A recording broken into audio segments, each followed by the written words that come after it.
What up, everybody? Hold on, let me dim this light, maybe. Go. Fix this. All right, move over a little bit. There we go. It's not great because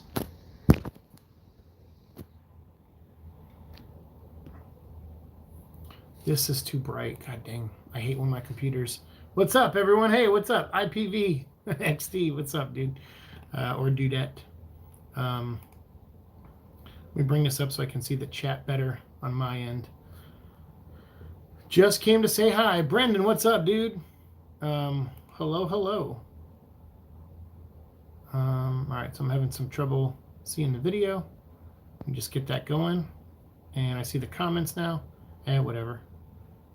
Can you guys see and hear me okay? So there's no Raimi cut of Spider-Man 3? No. I mean, I don't know. I don't work at Sony, dude. As far as I know, there isn't. There's an editor's cut, which was released on DVD and Blu-ray a couple years ago, and we did a review of it. So there's that, I guess. I never heard of an editor's cut, but there is an editor's cut, I guess, because Sam Raimi probably didn't want to go back and look at the footage again, probably. So yeah, that's the only version I know of, is the editor's cut. So yeah, but you guys see and hear me okay? I don't know, something's wrong with my playback feature here on YouTube.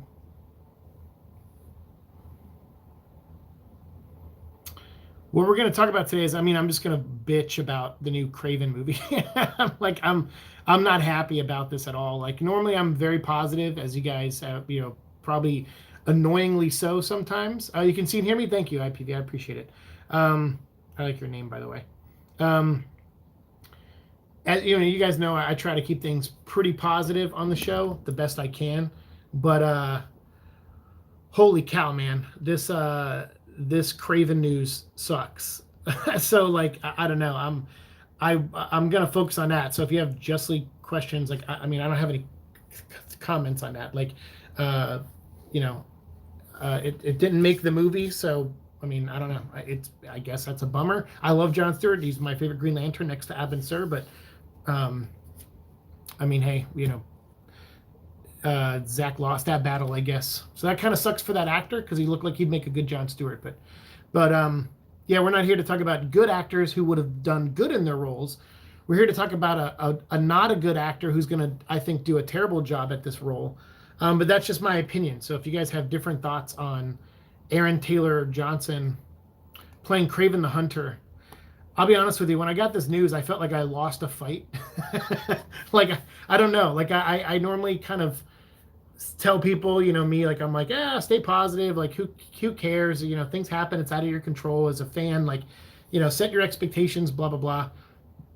But I guess my expectations were I didn't think they'd actually make this Craven movie. Now that they did, and they have this director who has pretty much made nothing that, matters. And then we have this actor who is not a terrible actor by any means, but as far as comic book heroes go, he's already been Kick-Ass and he's been Quicksilver, and his accent as Quicksilver was pretty terrible. And now he's going to play Craven the Hunter. And my feeling on this is that they're not going to make Craven the Hunter a badass at all. I feel like they're going to do some lame version of Craven. And I just don't want to see this movie. I honestly, I don't know how else to, like, I'm going to sound like a whiny fanboy in this one, because I always try to, like, balance things and be like, let's look at it from a business standpoint. I literally don't understand this decision on any level, from a business standpoint, from a creative standpoint, from a marketing standpoint, or who will get you press or who will get you money in other countries. I literally don't see the point. In fact, when we got this news, my friend Gene made a great comment. He said, because I see IPV says Jeffrey Dean Morgan should have played the character. What's up, Riddle John? Riddle John's like, I was just thinking about you when I heard this news. For those who don't know, Craven the Hunter is my favorite Spider-Man villain.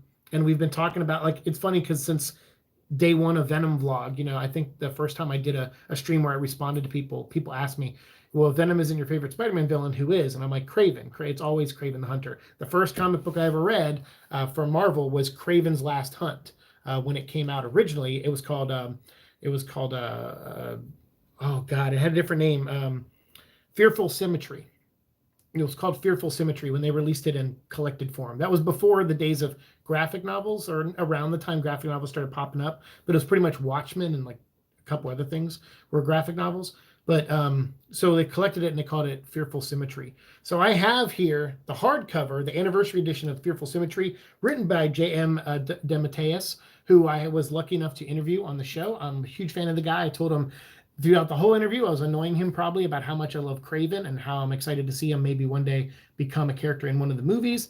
I even wrote a Spider-Man 4 screenplay after Spider-Man 3 came out when me and some friends of mine were working at Sony, and we wrote a screenplay with Lizard and Craven as the villains of the movie.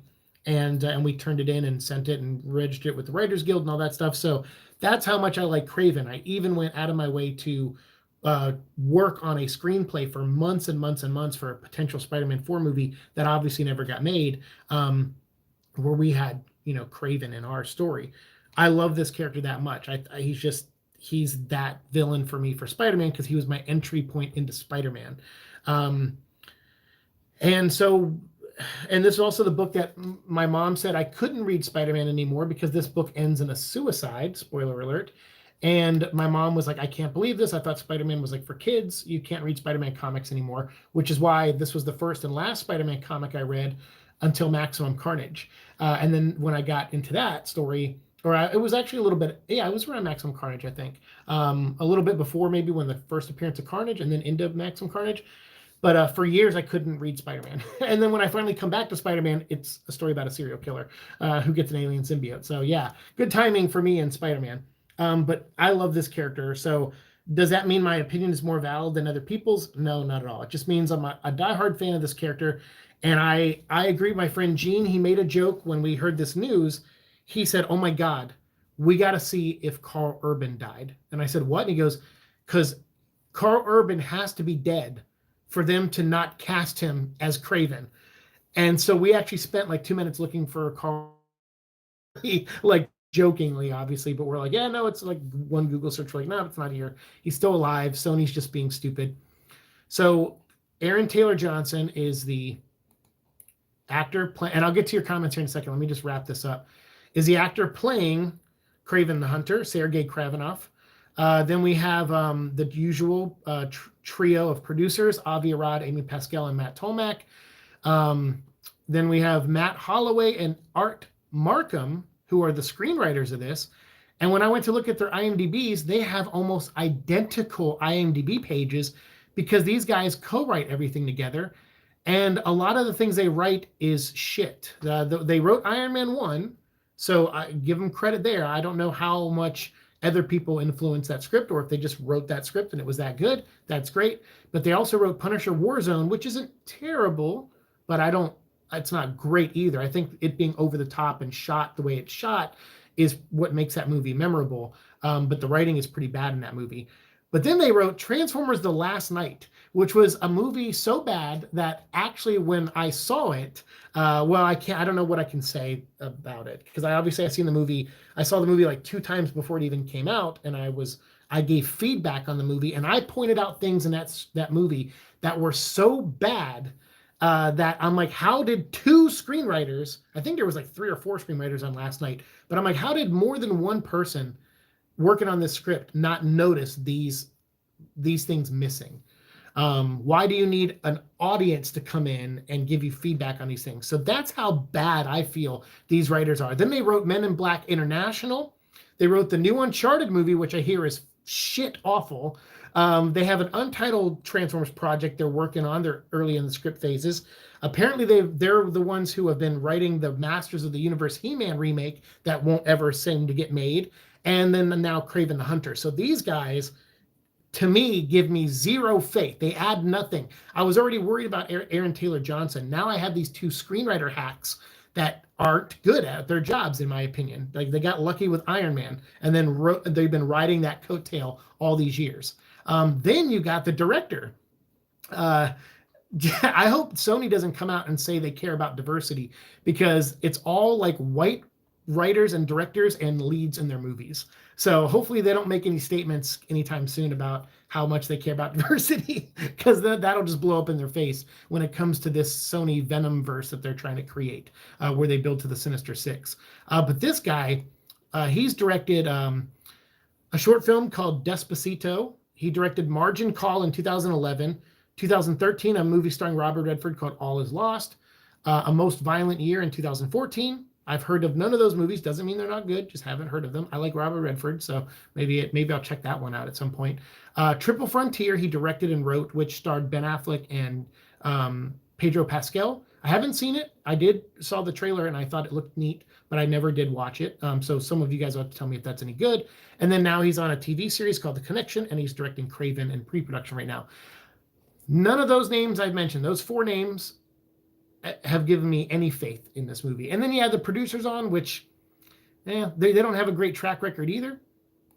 So I'm ready to write this movie off, and I haven't even given it a chance. And I always say, man, for years we've been saying with Venom and everything, I want to give things a chance. I want to give Morbius a chance. I want to hope that this is going to work for Sony. I was rooting for them. They were the underdog, working with Marvel, and Marvel was almost like waiting for them to fail so they could just buy these characters back. And they had success with Venom. And I'm like, hey, this is the little engine that could. Maybe they can turn things around. But I'm thinking not if these are the kind of decisions that they're making. So let me go back to read your comments now, because I'm just like, this is so bad in my opinion. I don't understand why instead of making a Spider-Man 2099 movie, they're making a Craven movie. That's a good comment. Actually, I agree with that. What's up, Flame Gamer Hotspot? How's it going? Craven is a good villain, but I prefer Dr. Octopus. Yeah, I mean, I don't know. I love Craven, but I want to see him as a villain in the Spider-Man movie. I don't want to see a solo Craven movie, because like with Venom, it's fine. I feel like you can still make the character work without Spider-Man. Craven, you probably could too, but it's a story that I don't find interesting. They're literally going to make a movie now where that's why they cast a young guy. To me, it's like it should have been Carl Urban, because he's like in his mid to late 40s. That's a great Craven.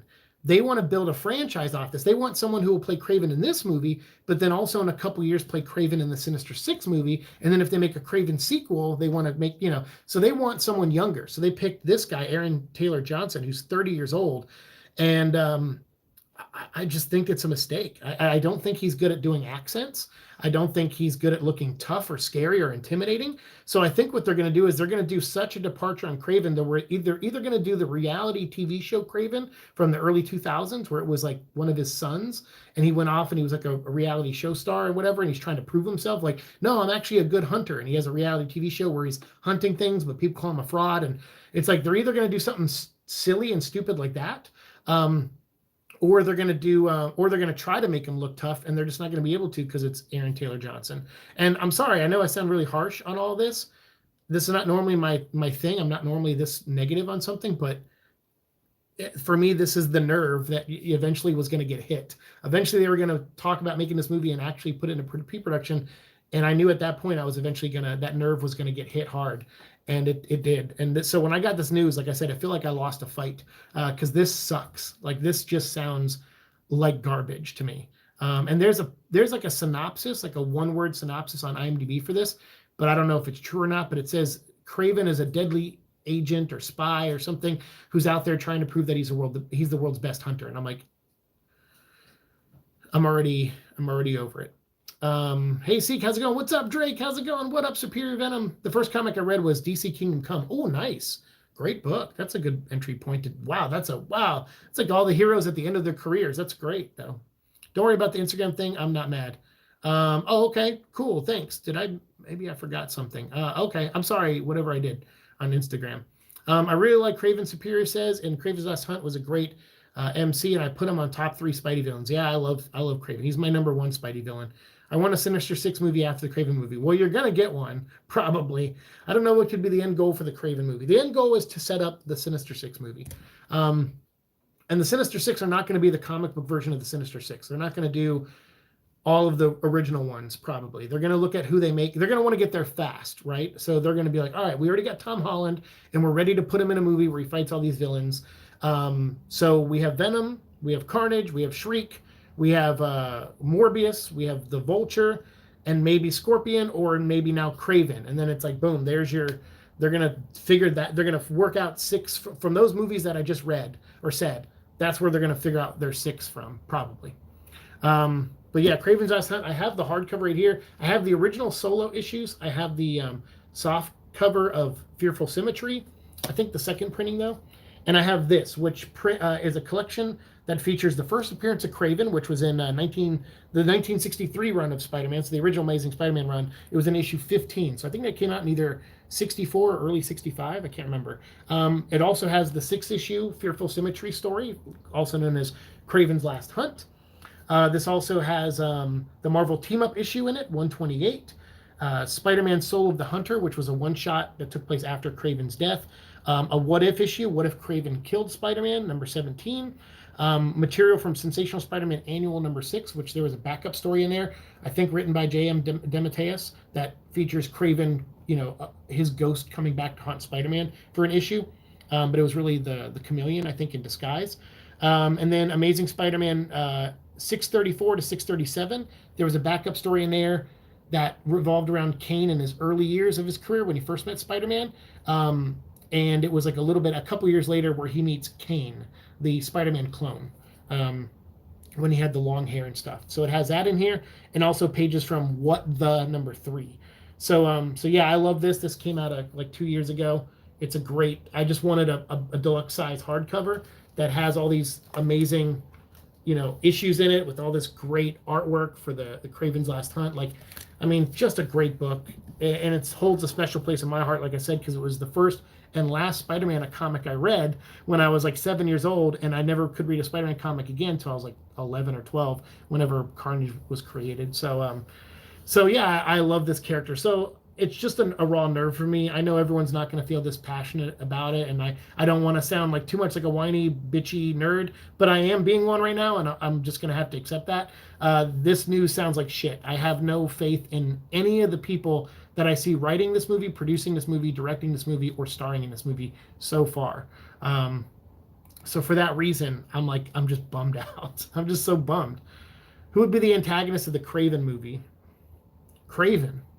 Like, I don't know. I guess you could squeeze Chameleon into the story if you wanted to, and have something to deal with his, something with his brother. Maybe his brother screws him over, for the Russian mob, and he has to kill his brother in the end or something. And that's why Chameleon doesn't show up in the later, in the Spider-Man movies. I mean, you could do something like that. I mean, that would work for me. But I don't know. Whatever.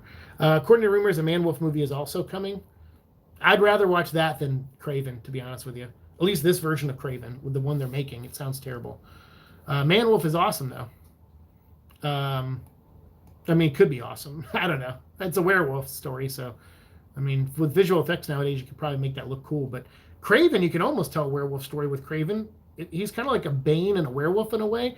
Because, like, he gets hopped up on these drugs, and he gets in tune with the animal, like, nature and stuff. Like, he starts, like... having nightmares that spiders are eating him in this because he gets high off this drug, and it makes him super enhanced, but only for a short time. Like, I don't know, you could do some cool stuff with Craven, but not with Aaron Taylor Johnson. I don't feel like. I mean, not to not give the kid any credit. I mean, maybe he could. There's a lot of times where they cast people in roles like Heath Ledger as Joker, and different people who are playing characters, and you're just like, you look at them, you're like, there's no way they're going to be good for that part, and then they end up being great for the part. So there is a chance something like that could happen, but I don't feel like this is one of those cases at all. Like, I've seen what Aaron Taylor Johnson can do as an actor, and I mean, from Godzilla to from big budget movies to low budget movies, he doesn't win me over. And because big budget movies, it's hard to base someone's acting ability on a big budget blockbuster movie, because a lot of times they don't get a chance to really flex their acting, which is unfortunate. They should be able to. They're getting, everyone's getting paid a lot of money to make that movie as best as it could be. So I hate when, you don't get the actual best out of your actor in a big budget movie. But so I tend to lean towards smaller budget movies with actors in them and base them off of their performances in those. And Aaron Taylor Johnson just hasn't won me over in anything he's really played, as far as like me thinking he's going to be a good Craven or even right for a role like this. I guess now they're going to cast Johnny Depp as the Green Goblin. Nah, that's too much work for Johnny Depp. Johnny Depp was going to play the Invisible Man in the Universal Monsters universe, that's more Johnny Depp speed. He's like, oh wait, I don't have to show up on set. Great, I want to do that. Yeah, that's he'll play that. So now, unless Green Goblin is a voice in someone else's head, Johnny Depp ain't gonna play a physical role like that. Superior says in Mexico we have 2 editions of Kraven's Last Hunt, both in hardcover deluxe edition. I have the first one. Oh, that's great. Having it in hardcover, like I said, I have the single issues and the soft cover. Having it in hardcover is really, really awesome. It's really great. I wish they also included Craven's return in this book, but it is called Craven's Last Hunt. So I'm glad, it's like, all right, fine. They reprinted the short stories where he meets Kane in the past in this, but they didn't reprint his return in this book, because I thought that would have been cool to open the book with his death, tell all those other stories in the middle, and then end with him coming back. But then you would have to call this the death and return of Craven the Hunter. So Craven's Last Hunt, it's fine. It works. I think this is son of J. Jonah Jameson. Man-Wolf. Oh, yeah. I'm sorry. I didn't answer your question. Yeah, Man-Wolf is John Jameson. He's in Venom. So in Venom, there's the spaceship that crashes at the beginning. They say, hey, we have one who's alive over here. And they say, Jameson's still breathing or something like that. Or John's still breathing or something. But that's inferring that it's John Jameson, who would be, I guess, come Man-Wolf. But you didn't see, there was no real, they didn't have an actor play him. They just had like a person laying down the ground pretending to be him. I think he is better than, Kane is the best Scarlet Spider. I think he's better than Ben Reilly. How dare you? How dare you? Ben Reilly is the best.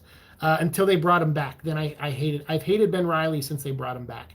That new Scarlet Spider series was doing okay at first, and they brought the Slingers in and stuff, but then once it crossed over with that Damnation story, it was all downhill after that, and I lost interest in it. So yeah, I don't know. And Ben Reilly, I think, just reappeared in Iron Man recently, the Tom Taylor Iron Man book, but I haven't read it yet. But Kane, I do love that Kane run as Scarlet Spider. That's a great run. We're actually going to be talking about that soon, because on Carnage Week, which will be coming up in June, I'm going to review Minimum Carnage, which has Kane as Scarlet Spider in it, teaming up with Agent Venom, Flash Thompson. So that'll be fun. I'm kind of skeptical of what the movie is going to turn out.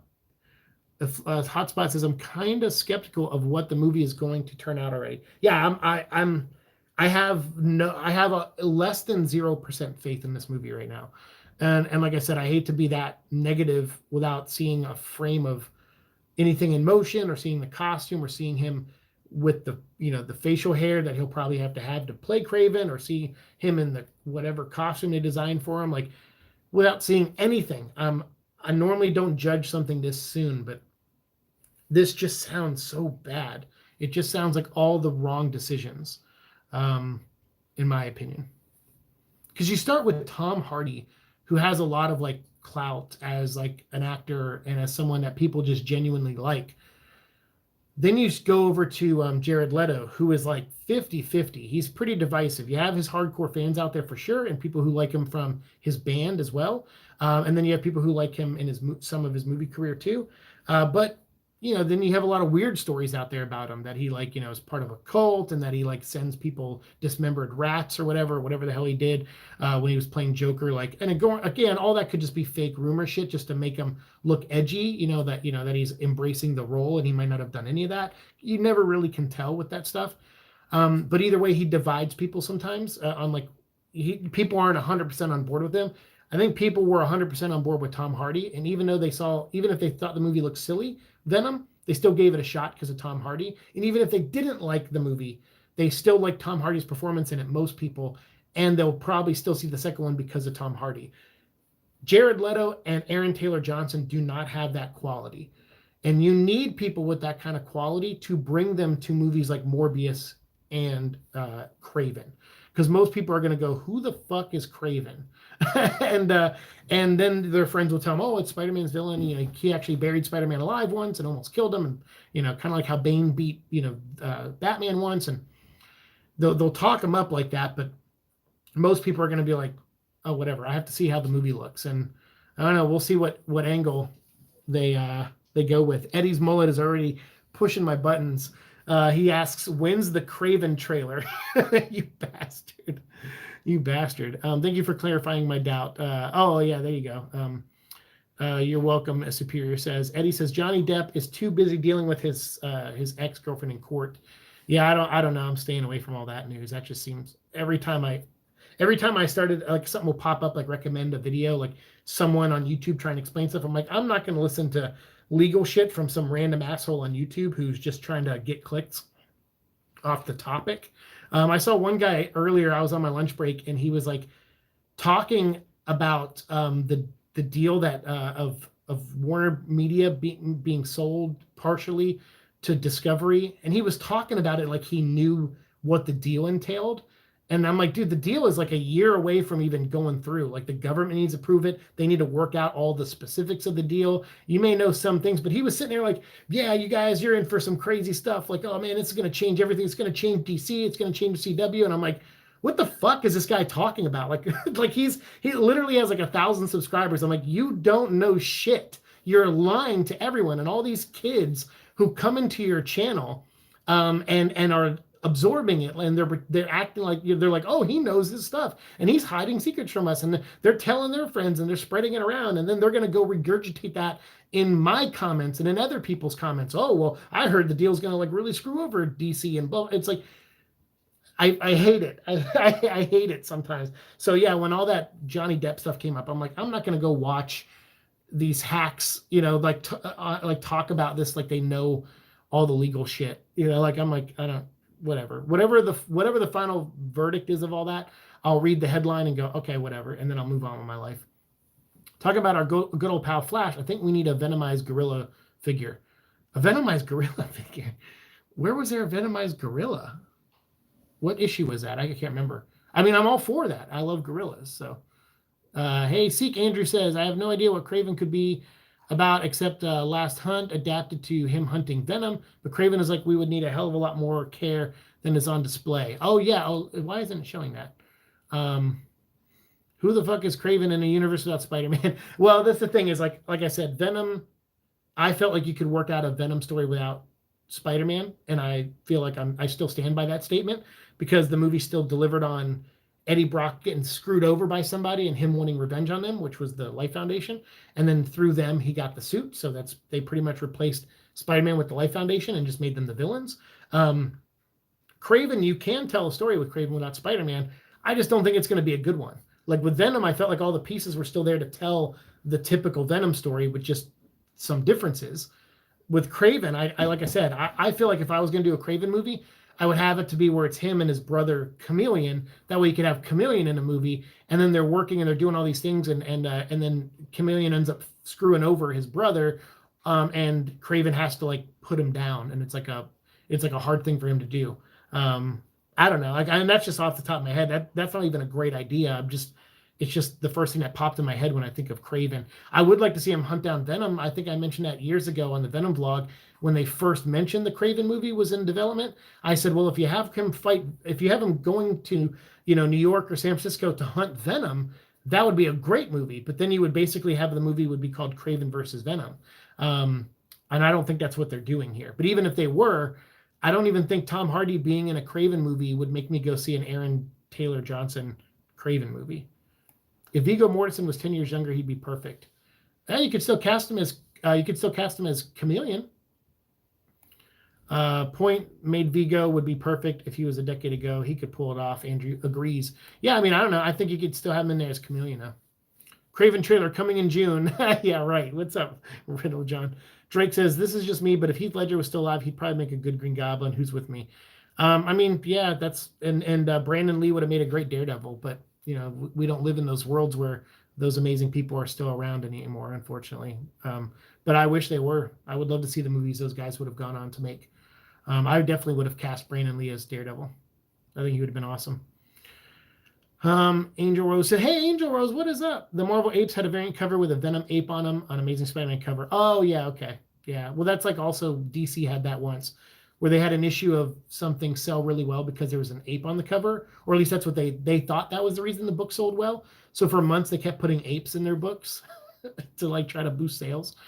I think it was Carnage USA talking about Carnage. I really like to have a Scorn figure. Ooh, that'd be a good figure. Name of the Craven movie: Craven versus Wildlife Poachers. There you go.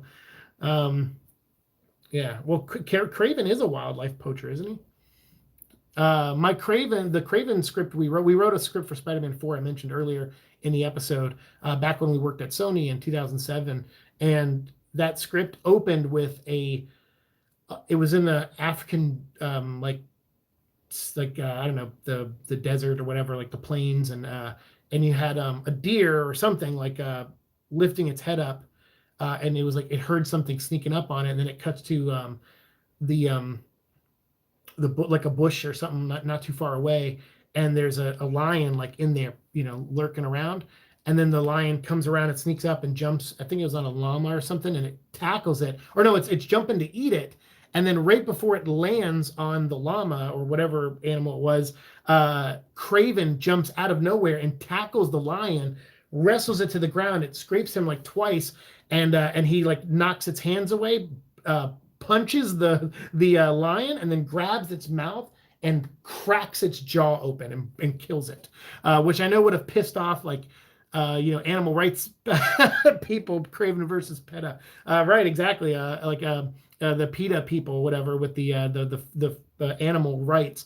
But anyway, so I wrote that scene where that was the opening of the movie, where you thought the lion was going to devour this deer, and Craven jumps and tackles it out of nowhere, wrestles it to the ground, gets scraped up, breaks its jaw, and then drags the lion back to a cave where he's actually has dismembered heads of animals on the wall, and he has almost every animal in that region of Africa on his wall. And in there is Chameleon, who is there to recruit him and bring him back to New York. And he's like, "Oh, I've seen you. You're finishing your collection." And Craven's like, "Yeah." He's like, nothing's not even a lion is not even a challenge for me anymore. And then he's like, "Well, what would be a challenge?" He goes, "I don't know, something I've never heard of, something inhuman or superhuman." And then that's when he throws a newspaper down with Spider-Man on the cover, Daily Bugle. And then he sees Spider-Man. He's like, "What is this thing?" And he goes, "A human spider." And he's like, "Huh." So he goes. So the story is that Craven goes to New York to hunt Spider-Man. But when he arrives, he tracks Spider-Man to his school. And when he gets there, because he can smell the scent of Peter Parker, and when he gets there, it's the night that the Lizard becomes the Lizard, and Spider-Man or Peter is there to try to stop Doc from doing it. Doc Connors transforms into Lizard, fights Spider-Man. Craven sits back and watches. Lizard beats the living crap out of Spider-Man and almost kills him, beats him within an inch of his life. So Craven then watches the Lizard run away and says, "Okay, well, now Spider-Man's not king of the jungle anymore. The Lizard is." So Craven goes and buries Spider-Man alive, thinking he's going to bleed out. So he's like, "Yeah, you're going to bleed out. So I'll give you an honorable death. I'll bury you. I'm not going to take your head because you're not my hunt and you've been defeated. Now that creature, I'm going to go kill it." And then the rest of the movie, after Spider-Man digs himself out of the grave, he spends a chunk of the end of the second act in bed healing, with Mary Jane there and stuff, trying to help him. And he goes out and tries to find a cure for the Lizard, because he wants to cure the Lizard and turn him back into a human before Craven kills him. So then the third act of the movie is Spider-Man trying to save the Lizard from Craven. And that was our script. It didn't end with a big laser in the sky or the city being destroyed or anything like that. It did end in a battle in Times Square, in the snow, where Spider-Man was trying to fight Craven, who's half naked, with a spear, trying to kill Lizard. And he kidnaps the Lizard's family and lures the Lizard to Times Square to try to kill him, once he finds out that he was Kirk Connors. So Spider-Man shows up to try to beat Craven, cure Lizard, and reunite him with his family. So that was the story. And so, like I said, I love Craven. I love the character, and I love thinking about the character and all these things I would do with the character and write, and how I would write him. So I don't know. But all of this director, these writers, Aaron Taylor Johnson, none of it sounds good to me. And even my story might not sound good to most people, and that's fine. That's where we all are different on things. But like I put on Instagram, I said, even if I wrote the script for this movie, I wouldn't go watch it. Like, not with this crew so far. I know that sounds mean, but that's just how I feel. Wait, I remember a Venomized gorilla in an issue of Carnage USA. Oh, yeah, there you go. That's right. So there you go. Carnage versus Craven. There you go. Craven versus Bully Maguire and Craven versus Evil Tobey Maguire. Nice.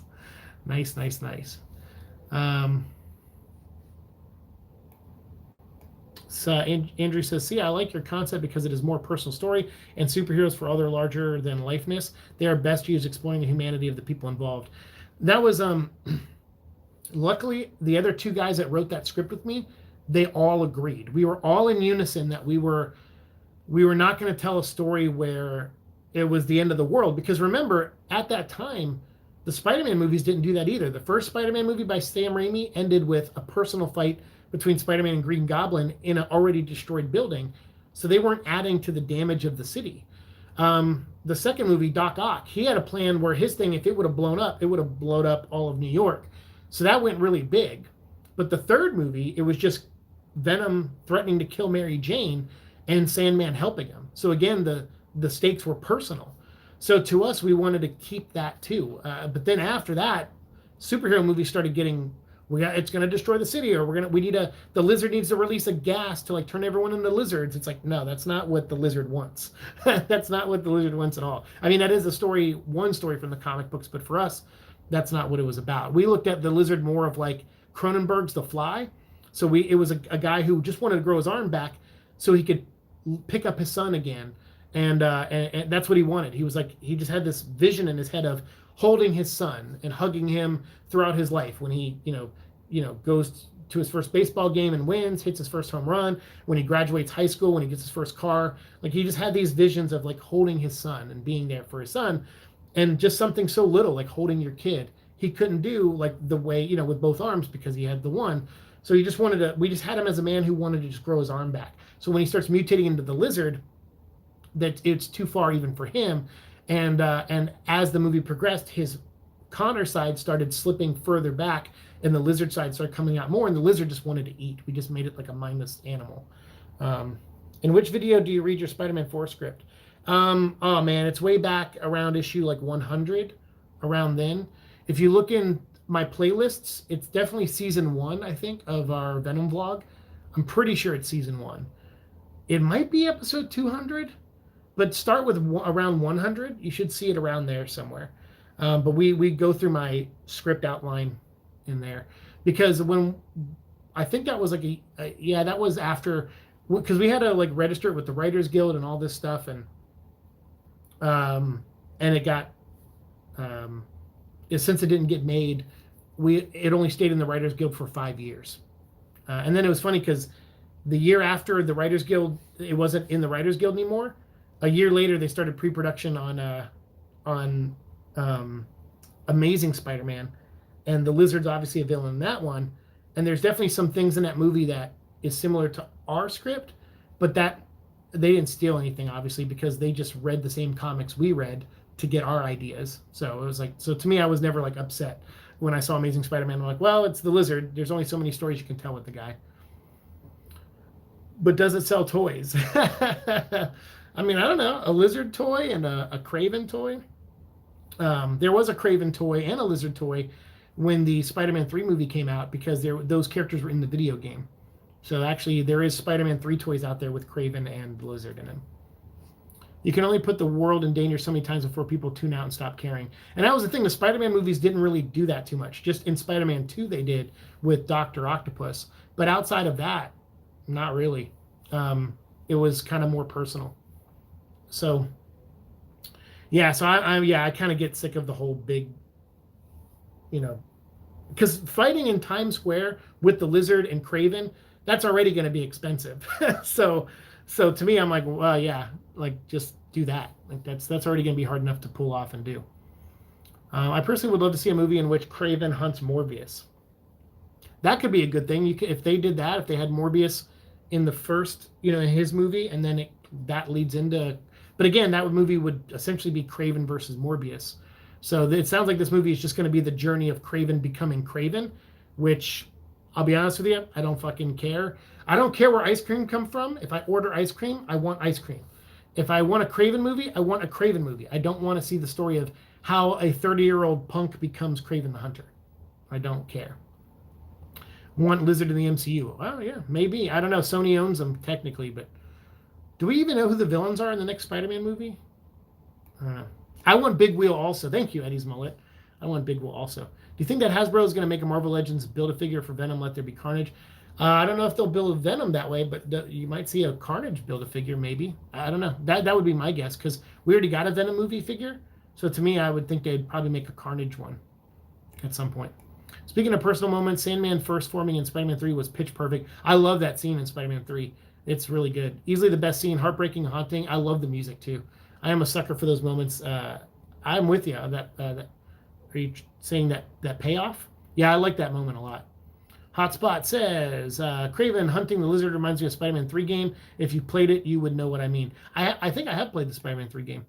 Not before I wrote the script, but I think I did play that game. Because I think when I first moved to LA, I didn't have any. I think I sold everything so I could afford the move. So I don't think I had like a PlayStation or anything to play games on when I first got to LA. Because I think most of the stuff I bought was after my aneurysm, like the Xbox 360 and the Xbox One. I think I bought them after my aneurysm, and I never owned a PS3. I think I might have had a Wii, but I think I gave it to a friend of mine because I never played it. Craven and Lizard appearing in the Spider-Man musical. What? Oh, Turn Off the Dark. What is that? Is that what that was called? Okay, thanks for clarifying my doubt about the Spider-Man 4 script. What do you mean your doubt? Explain. Clarify. Electro and Doc Ock are in Spider-Man No Way Home. Electro and Doc Ock are the villains? Oh, yeah, that's right, because of the Jamie Foxx, right? And Alfred Molina. Is that real? Was that real, or is that... I thought that was just rumors. Okay, well, that's weird. Name of the movie, Life and Times of Craven. There you go. Origin movies get stale. The only reason Venom movie worked was Tom Hardy. People don't need to be babied on where these people come from. Show Craven doing his thing. Yeah, I mean, he doesn't have to be the best of the best at first if you don't want that. But him being like, I don't know. I just feel like it's going to be one of those things where it's going to take the whole movie to get him to the point where he is Craven the Hunter. And I'm like, yeah, I don't want to watch that. I don't want to watch that at all. Origin movies get stale. The only reason Venom movie worked was Tom Hardy. Exactly. And Aaron Taylor Johnson, I'm sorry, dude, you're not a Tom Hardy. You're not going to, I don't believe at this point in time that you are going to be able to bring that level of charisma and charm and performance and commitment to this role. I just don't feel it. And I also don't really feel Jared Leto will do it for Morbius either. And you can kind of tell by his interviews that he's not very enthusiastic about that movie. So I don't know. I'm Aaron Taylor Johnson. Feel free to, work your ass off, like I'm sure you will, and try to prove people wrong. Not that you give a shit what I think, but I mean, when I saw this news, I was just like, ugh. Like, does anyone think this is a good idea? Some people might, and that's fine. We're on different wavelengths if you do. Movie, Craven's origin. His parents were eaten by a group of wild animals, including an elephant, a lion, a hippo, a tiger, a deer, a duck, a snake, etc. And he is on a journey for revenge. I love that a deer and an elephant eat his parents. That's great. Molina is Ock and Jamie Foxx is Mr. Freeze. Mr. Freeze. I have a feeling that there will be a bigger bad at play, though. Probably. Honestly, I thought in the first Venom movie that Carlton Drake, before he became Riot, was kind of a dick. He was, and as much as I love Riz Ahmed, and he's great in The Sound of Metal, by the way, I finally watched that movie. He's freaking awesome in that movie. He's such a good actor. And again, you put him in Venom, and he's not good at all. Michelle Williams, great actress. You put her in Venom, not really that good.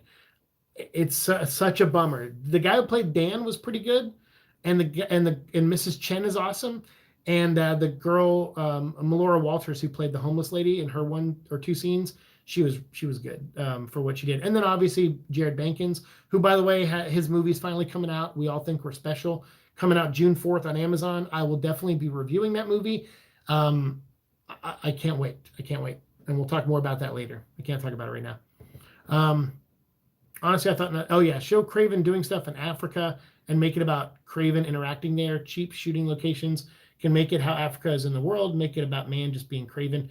Well, I wouldn't say Africa has cheap shooting locations. It has a lot of dangerous locations that you should be very careful not to film in because, warlords and things like that exist over in Africa. And so, yeah, you got to be very careful filming it. That's why a lot of people film in places like South Africa, where like District 9 or whatever was filmed. So yeah, you gotta be careful where you film anywhere in the world, even here in the U.S. I'm watching Venom right now with my boy. Oh, nice, that's cool. Nice. Craven Man does what a hunter on steroids can. Yeah, he's gonna have to, drink in that weird elixir or whatever that he has, or I think it's like an incense, right? He like lights something and he smells it. Okay, point taken on Africa not being ideal, but you can cheat it easier than cheating Times Square. Oh, for sure. No, cheating Times Square. I mean, they did that in Amazing Spider-Man 2, and it looked okay, but it also looked like kind of looked like the fake Shibuya Square from Resident Evil Retribution. So yeah, I don't know. Elizabeth Moss is the Black Cat. I don't know if I can go with you on that one. Elizabeth Moss is a great actress, though. I actually saw her in something else recently, and I was like, wow, she's really good. She was good in that Invisible Man movie too. The movie is going to be a meta real life documentary on how Craven will fight the warlords of Africa. Well, see, then that comes across like potentially really racist, so they probably won't do that. What's up, Caballero? How's it going? Look like a video game level. Yeah, that's what I'm saying. It does. You're right. You're right. You can't really shut down Times Square. I mean, you could have during COVID. You could have filmed a whole freaking movie in Times Square during COVID. Remember last summer? I think there was even a time recently where The Rock announced the Black Adam teaser or something, or the release date for it in the poster. And Times Square was like, I mean, granted, it was like still 7 or 8 in the morning, but still, you usually still see people walking around then. And it was pretty dead. I was like, wow, that's crazy. Like, you could literally film a movie in Times Square during COVID. You can't now because everything's reopening. But yeah, you could have got it for real cheap too, probably. The city of New York would have probably been like, yeah, come here and film. Film in Times Square. Film your big Craven ending here. No one's around to take photos of it because there's no one here. The movie will be Craven's last hunt. Yeah, isn't that funny? I mean, that's the most popular Craven story. So it's going to be really hard to come up with a solo Craven movie. I mean, can it be done? Sure. I'm not going to say it can't be done, but I don't know. I mean, you talk about the writers of Transformers: The Last Knight and the guy who directed a movie, 5 movies nobody really saw, except Triple Frontier. People probably saw that because of the cast. And maybe people saw the Robert Redford movie, but the guy makes like a movie every like 2 to 5 years. So I don't know. I don't have a lot of faith in this at all. Because here's the thing, normally you get a director who hasn't done that much, like this guy. You get him so you can boss him around. You can be like, hey, this is a great opportunity for you, right? That's how studios think. They're like, hey, this is a great opportunity for you. So you're going to do what we say, right? You're not going to like, this is what we want.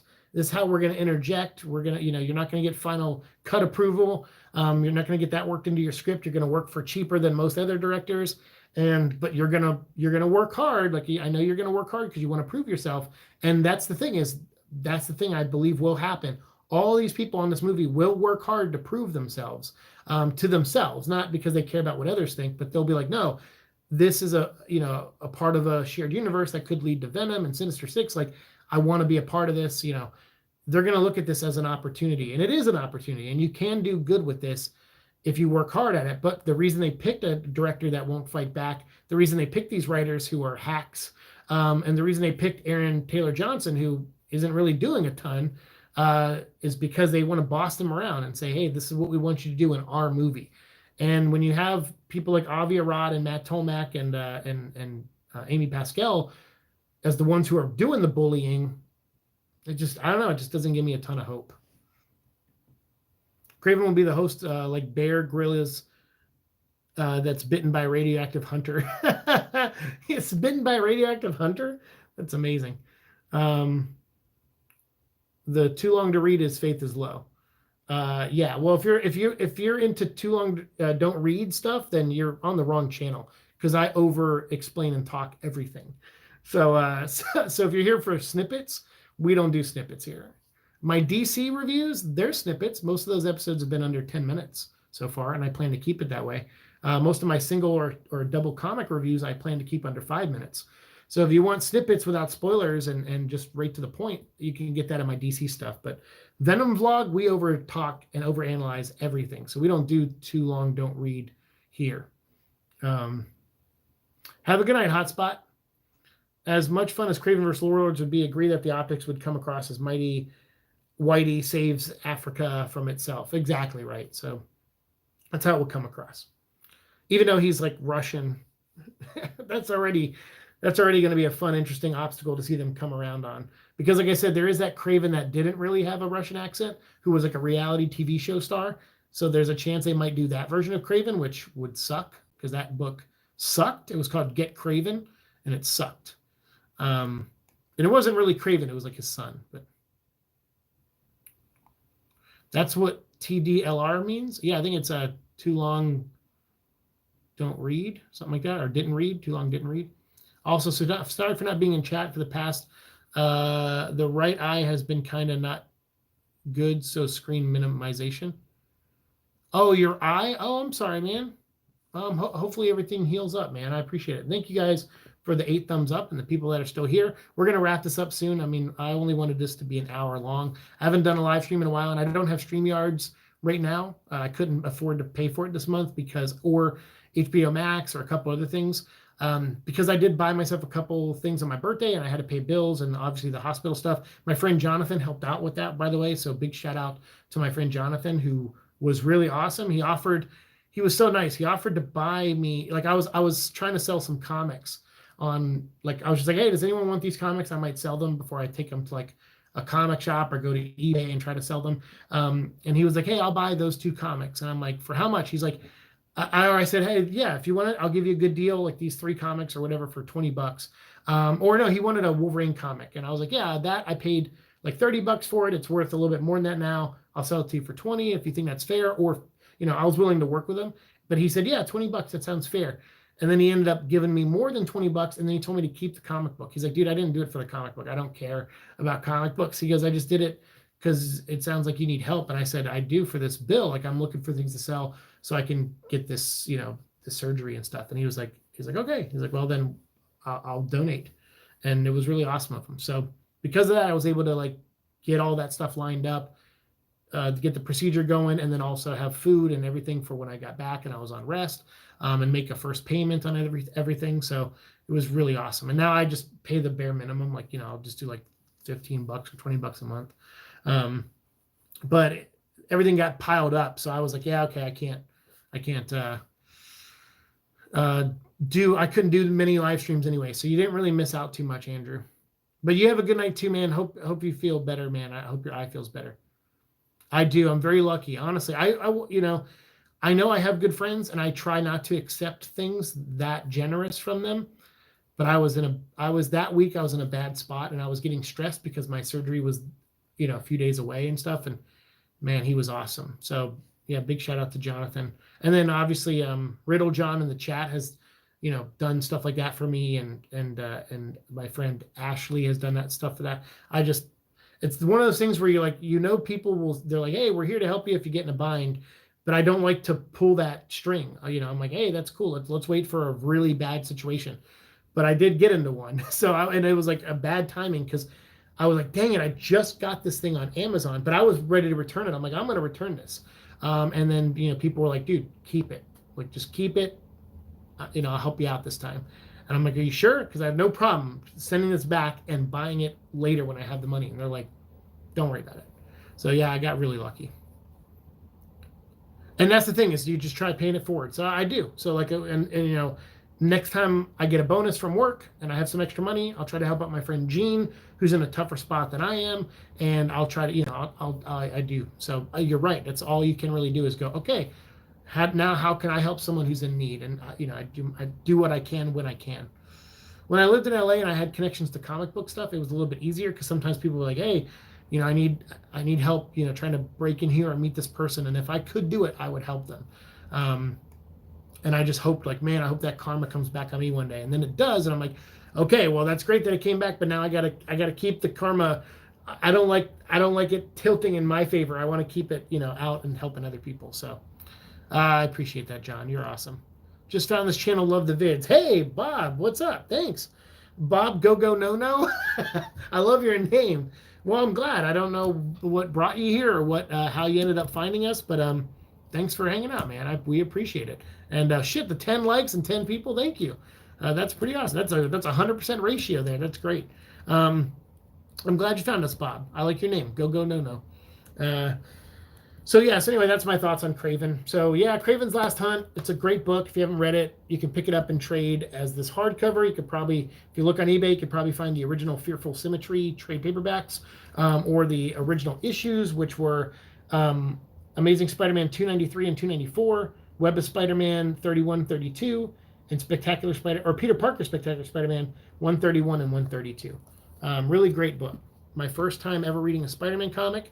And like I said, it ended in a suicide, so it was my last Spider-Man comic I was allowed to read for like 5 years, 6 years. And then I get back into Spider-Man, and Carnage has just appeared. And I had the Carnage trade paperback, the white one, with 3 issues included in it, Savage Genesis. And that was like my intro back into Spider-Man. And I was like, man, I left when someone committed suicide. I come back when there's a serial killer. Crazy. So yeah, when Spider-Man, everyone's like, oh, he's so go-lucky, Spider-Man's for kids. I'm like, I don't know, man. Suicide and serial killer. That's my wheelhouse of Spider-Man stories. Oh, and then Big Wheel. He's the best part. Oh, man, 11 thumbs up. My lucky number. Thank you, guys. Grendel says, casting Aaron Taylor Johnson to play Craven feels like casting me to play Eddie Brock. The chances of it working are very unlikely. Dude, Grendel, I love that comment. That's how I said, I posted this on Instagram, and I said, even if I wrote this movie, I would still not watch it based on the cast and the director and the other writers. I wouldn't. I just wouldn't. Like, it sounds like a disaster waiting to happen. Could be worse. You could have come back during the Clone Saga. Well, the Clone Saga wasn't too long after. It was like 2 years later, I think, the Clone Saga started. Because I had to get through the Peter Parker's parents being robots. If I can go on that rant for a second, I watch a lot of other YouTubers. I'm not blind to... most YouTubers just sit and bitch about comic books. SJW this, or too many social commentary this, or too many agenda this or agenda that. I don't like why do so many comics suck now? Blah, blah, blah, blah, blah. If you've really been reading comics for 30, 40 years, like me, I've been reading comics for about 33 years. So most comics in most eras of comics suck. Whether a company's putting out 20 books a month or 80 books a month or 120 books a month, there's still going to be a percentage of books that you like and a big percentage that you just don't like or don't care to read. That's how comics have always been. Doesn't matter the reason why you like them or dislike them. That's always been the case. For every Alan Moore Swamp Thing run, there's a bunch of other shitty stuff that is worth ignoring and not liking. For every James Robinson Starman run, there's going to be that horrible time after Superman died where they didn't know what to do with him and they made him electricity. Like, there's always going to be those things, right? So I'm not the type to just sit and complain about stuff. So that's why this video, I contemplated making it, because I'm like, I'm literally just gonna bitch about Aaron Taylor Johnson playing Craven the whole time, and that's just how I am. That's how I am today. I've become one of those people. Craven the character has in this video turned me into one of those other YouTubers. But to me, I'm like, I always say, if you hate a big chunk of the comics or a big chunk of the movies that you're watching, go find different things. If you're not liking superhero movies right now, go watch indie films. If you're not liking indie films, go watch big budget films. If you don't like Marvel or DC, go read some indie stuff. I'm telling you, there's always going to be stuff out there that you're going to like, and some stuff that you're going to like that other people won't like.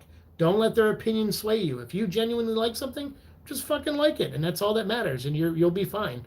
Clone Saga, having said that, because that's what sent me down the spiral, I don't hate the Clone Saga. I think it went on way too long, but I don't hate it because it gave me Ben Reilly, and I really like Ben Reilly. And it gave us Kane, and I really like Kane. So there's good in bad things, and there's bad in good things. And the world is way more gray a lot of times than it is black and white. So just always remember that when you choose a side, no matter what side it is, just remember, hey, you know what? Sometimes it's fun to put my peanut butter in your jelly, and sometimes it's fun to have your jelly in my peanut butter. Like, just, you need them both to make a sandwich. I mean, I guess you can eat a peanut butter sandwich, but why the fuck? Aaron Taylor Johnson as Craven. Bet you didn't see that coming. No, I didn't. That's a good one. You should make that meme, actually. That's a good one. Aaron could bulk up, but his face is a bit too pretty for Craven. Yeah, I mean, anyone could bulk up to play Craven, but Carl Urban has the face and everything for Craven, even though he's from New Zealand, but he's a badass. Spoiler, comics have always kind of sucked. What's last is the slim percentage, Survivor, Boss, music, movie. That's the thing, is anything. Everything has, the majority sucks, and there's the pocket that you'll find that you'll like. But people don't think that way anymore. We've been rewritten through social media to be on one side or the other. And I'm just saying, like, don't fall for that shit. Be yourself. I mean, come on. Don't be the next asshole. Be the first you, or whatever the term is. I don't think that's the phrase, but hey, Bob, dude, thanks for the $1, man. Holy shit. That's like my first donation in a long time. I appreciate that so much. I'm not here for that kind of stuff, but the fact that you gave $1 of your hard-earned money, it means a lot to me, and that's awesome, man. Everyone, give a shout out to Bob, no, who just donated, yes, $1 to me. So thank you, dude. That's super nice of you. Holy cow, man. I'll do a little dance. Oh, shit. Oh, fuck my shoulder. Sorry. For those who don't know, yeah, I have a dislocated, well, it was dislocated. It was healed, or it's healing on its own. But yeah, I fucked it up again recently, but God damn it, it hurts. Thank you for the $1, man. I'm sorry I couldn't do it more of a dance than that. But I put myself in pain for you. Hopefully that works. I don't know if any other YouTuber would do that. I don't know. Then again, I saw Angry Joe the other day eat, him and his friends ate, or not, he didn't eat it, but his friends ate that gummy bear, that hot Scoville, 9 million Scoville gummy bear. If we hit 3,000 subscribers, maybe I'll do that for you guys. You guys tell me if you think that's a good idea. It's like a gummy bear that's like 9 million Scoville. I saw them eat it, and I'm like, oh my God, that's like, other Joe is just sweating his face off. I was like, that's me. That's going to be me if I ever have to eat one of those things. So yeah, if you guys want to see me die, get me to 3,000 subscribers and I'll eat one of those things and die on camera. Dude, thank you for giving. Yeah, thank you, man. That's really awesome of you, Bob. I appreciate that. Thank you, guys. Yeah, send him some thanks. The Revenge of Bully Maguire. Yes, Craven the Revenge of Bully Maguire. Clone Saga gave us Spider Side too. I know, who they teased at the end of Minimum Carnage. Spider Side 2.0 was coming, and he's never shown up since then. I meant the Clone Saga mostly rogue and cheek. Oh yeah, mostly tongue in cheek, because it was just plain goofy. I mean, you're right. Everyone loves to bring up the Clone Saga though. But I own the Clone Saga in all those trade paperbacks. It was like the original Clone Saga was one trade, and then it was like 4 or 5 or maybe 6 trades called the Clone Saga, and then there was 5 trades called the Ben Reilly Saga. So I own them all. I've been threatening for like a couple years now that I was going to do a show where I just go through the entire Clone Saga. And maybe one day I will. Maybe one day I'll hate myself and hate all of you guys enough to do that too, and torture all of us. Thanks for the dance. You're welcome, Bob. I appreciate the $1, man. That's very nice of you.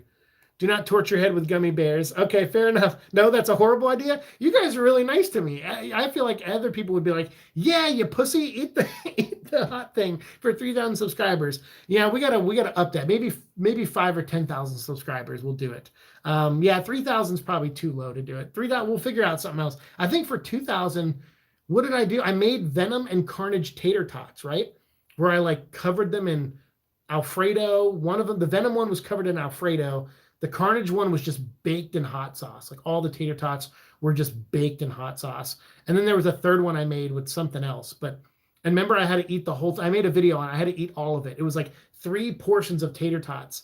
Oh, one of them, the third one was a dessert one. It had chocolate all over it. That was the Venom one. So there was Venom. The Alfredo was anti-Venom, and the hot ones were Carnage.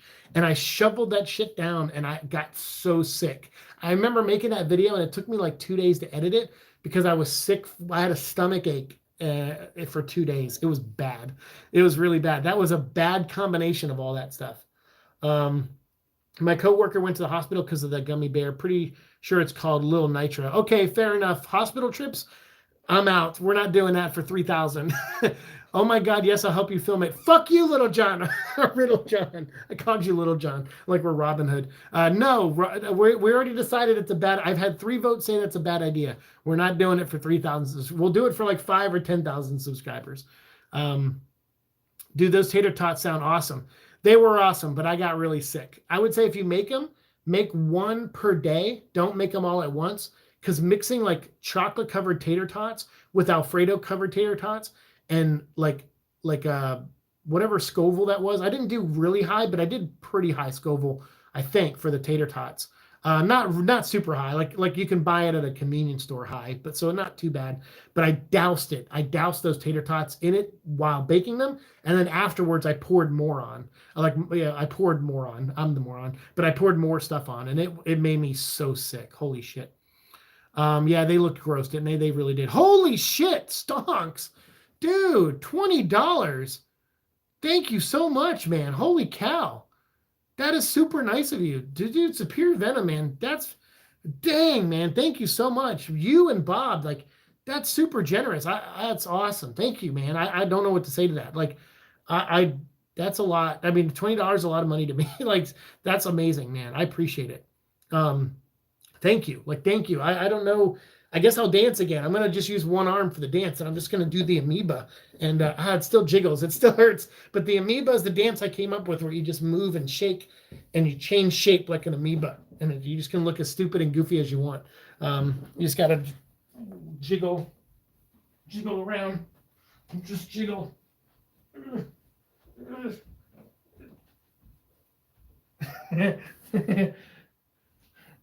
Oh, man. Dude, that's super nice of you. Holy shit. Hey, Echo, we're eating tomorrow. Should have made the Carnage tater tots with salsa. Damn it, that's a good idea. Shit, that's a good idea. Damn it, I should have. You're right. Don't ever mix chocolate and tater tots. Let me tell you, Venom is a fan of that. Me as a human being, it sucked. This sounds like diarrhea waiting to happen. It was a lot of...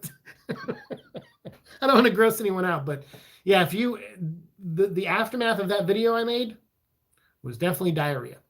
Stonks. What is that? I don't know why I'm shouting it. If that's a meme and I just like embarrassed myself, it was worth the $20, I guess. $20 is a lapper. Oh, for sure. Dude, every introvert trying to dance knows the women's. What? Yeah, no, yeah. Well, I'm an introvert. I'm a terrible dancer. I guess pre-aneurysm, I actually did had an interest in dancing, and I took a couple swing classes. I think after high school, and I worked on Dancing with the Stars, and I would actually watch and pay attention to the moves, like the different moves. So I had an interest in it, especially in LA, where it's like a guy like me, like I was a little thinner, and obviously I was like 12 years younger back then. But I still was like, well, I got to have something that would that women might find attractive. So I was like thinking, maybe I could just learn how to dance.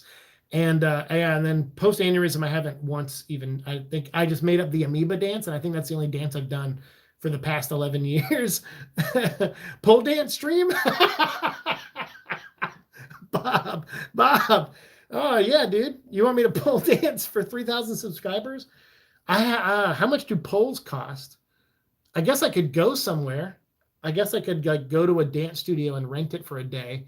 I don't know how much that would cost. I could rent it for like an hour. She'd be like, hey, can I come in and just pole dance for like 20 minutes? I hit 3,000 subscribers on YouTube. Is pole dancing a 10K sub? Dang, man, you guys are good. What's 3K? Let's figure this out real quick. What's a good 3K one? So is 5,000 the hot thing? Or is that 20,000? I'm sure there'll be something even hotter if I don't think I'd ever get to 20,000. I think I'm hoping for 3,000. That's the most. I honestly, at one point when we hit 1,000, I was like, it would be great to hit 3,000 one day. And I think that's always been my highest number. A friend of mine he's like, dude, I think you could hit 5,000 if you just worked on some things and figured some things out. And I'm like, well, whatever it is, feedback, give it to me. Cause yeah, I don't know what it is. Like there's a disconnect. Cause sometimes I'll get videos that'll get like 10,000 views and I'll gain like 2 new subscribers from it. So I'm like, all right, so people will watch some of my stuff and they might even like it, but they won't subscribe. And I'm like, I'm trying to figure out like what I'm not doing. I mean, I certainly don't do clickbaity shit, so that could be one thing. But I think there's something personal about me that I'm like, maybe there's something I could work on. My Seek and Destroy episodes, if you watched, I don't cover a lot of anime. I'm not big on anime or manga, but there is a new anime coming out that I am interested in watching, and it was sent to me. Like I now am on press contact lists, and I actually get things, which is funny because I get things from almost every other studio now except for Sony. I've done 600 plus Venom episodes. Now, granted, I got to go to the set and all that stuff, but that wasn't really set up by Sony. Not that I want anything from Sony. I'm just saying it's just funny to me that I have other people writing me going, hey, will you cover this and this and this? We like your channel. And I'm like, sure, but those videos aren't going to get a ton of views on my stuff. They're like, one guy actually said, I don't care. He's like, I actually just like your style of video. And I said, really? And I go, but this will get like 30 views, if that. And he's like, that's okay. He's like, I think this is something you would like, and I want to see what you do with it in video form. So in Seek and Destroy, you're going to start seeing me. I created these little images from my book Elan Vital. So I created these little like PNG files. One of them has a TV head. You're gonna start seeing emotions on that face, and that'll be the narrator of my Seek and Destroy video. So you won't actually see my face in future Seek and Destroy episodes. You're gonna see that robot with a happy face, a sad face, a tear, whatever, like pixelated and stuff.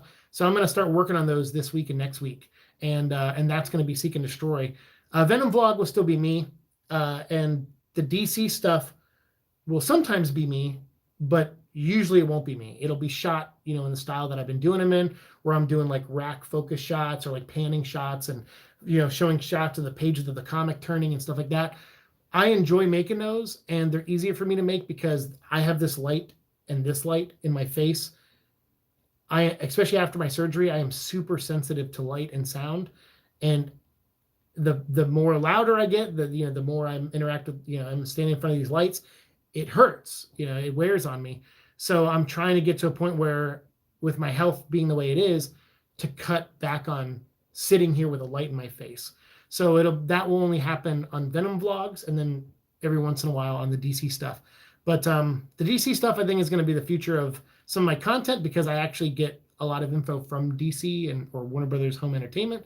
So so you'll see a lot more DC stuff coming from me soon. And then me and Alex will do our commentary show again when I'm able to afford all that stuff again.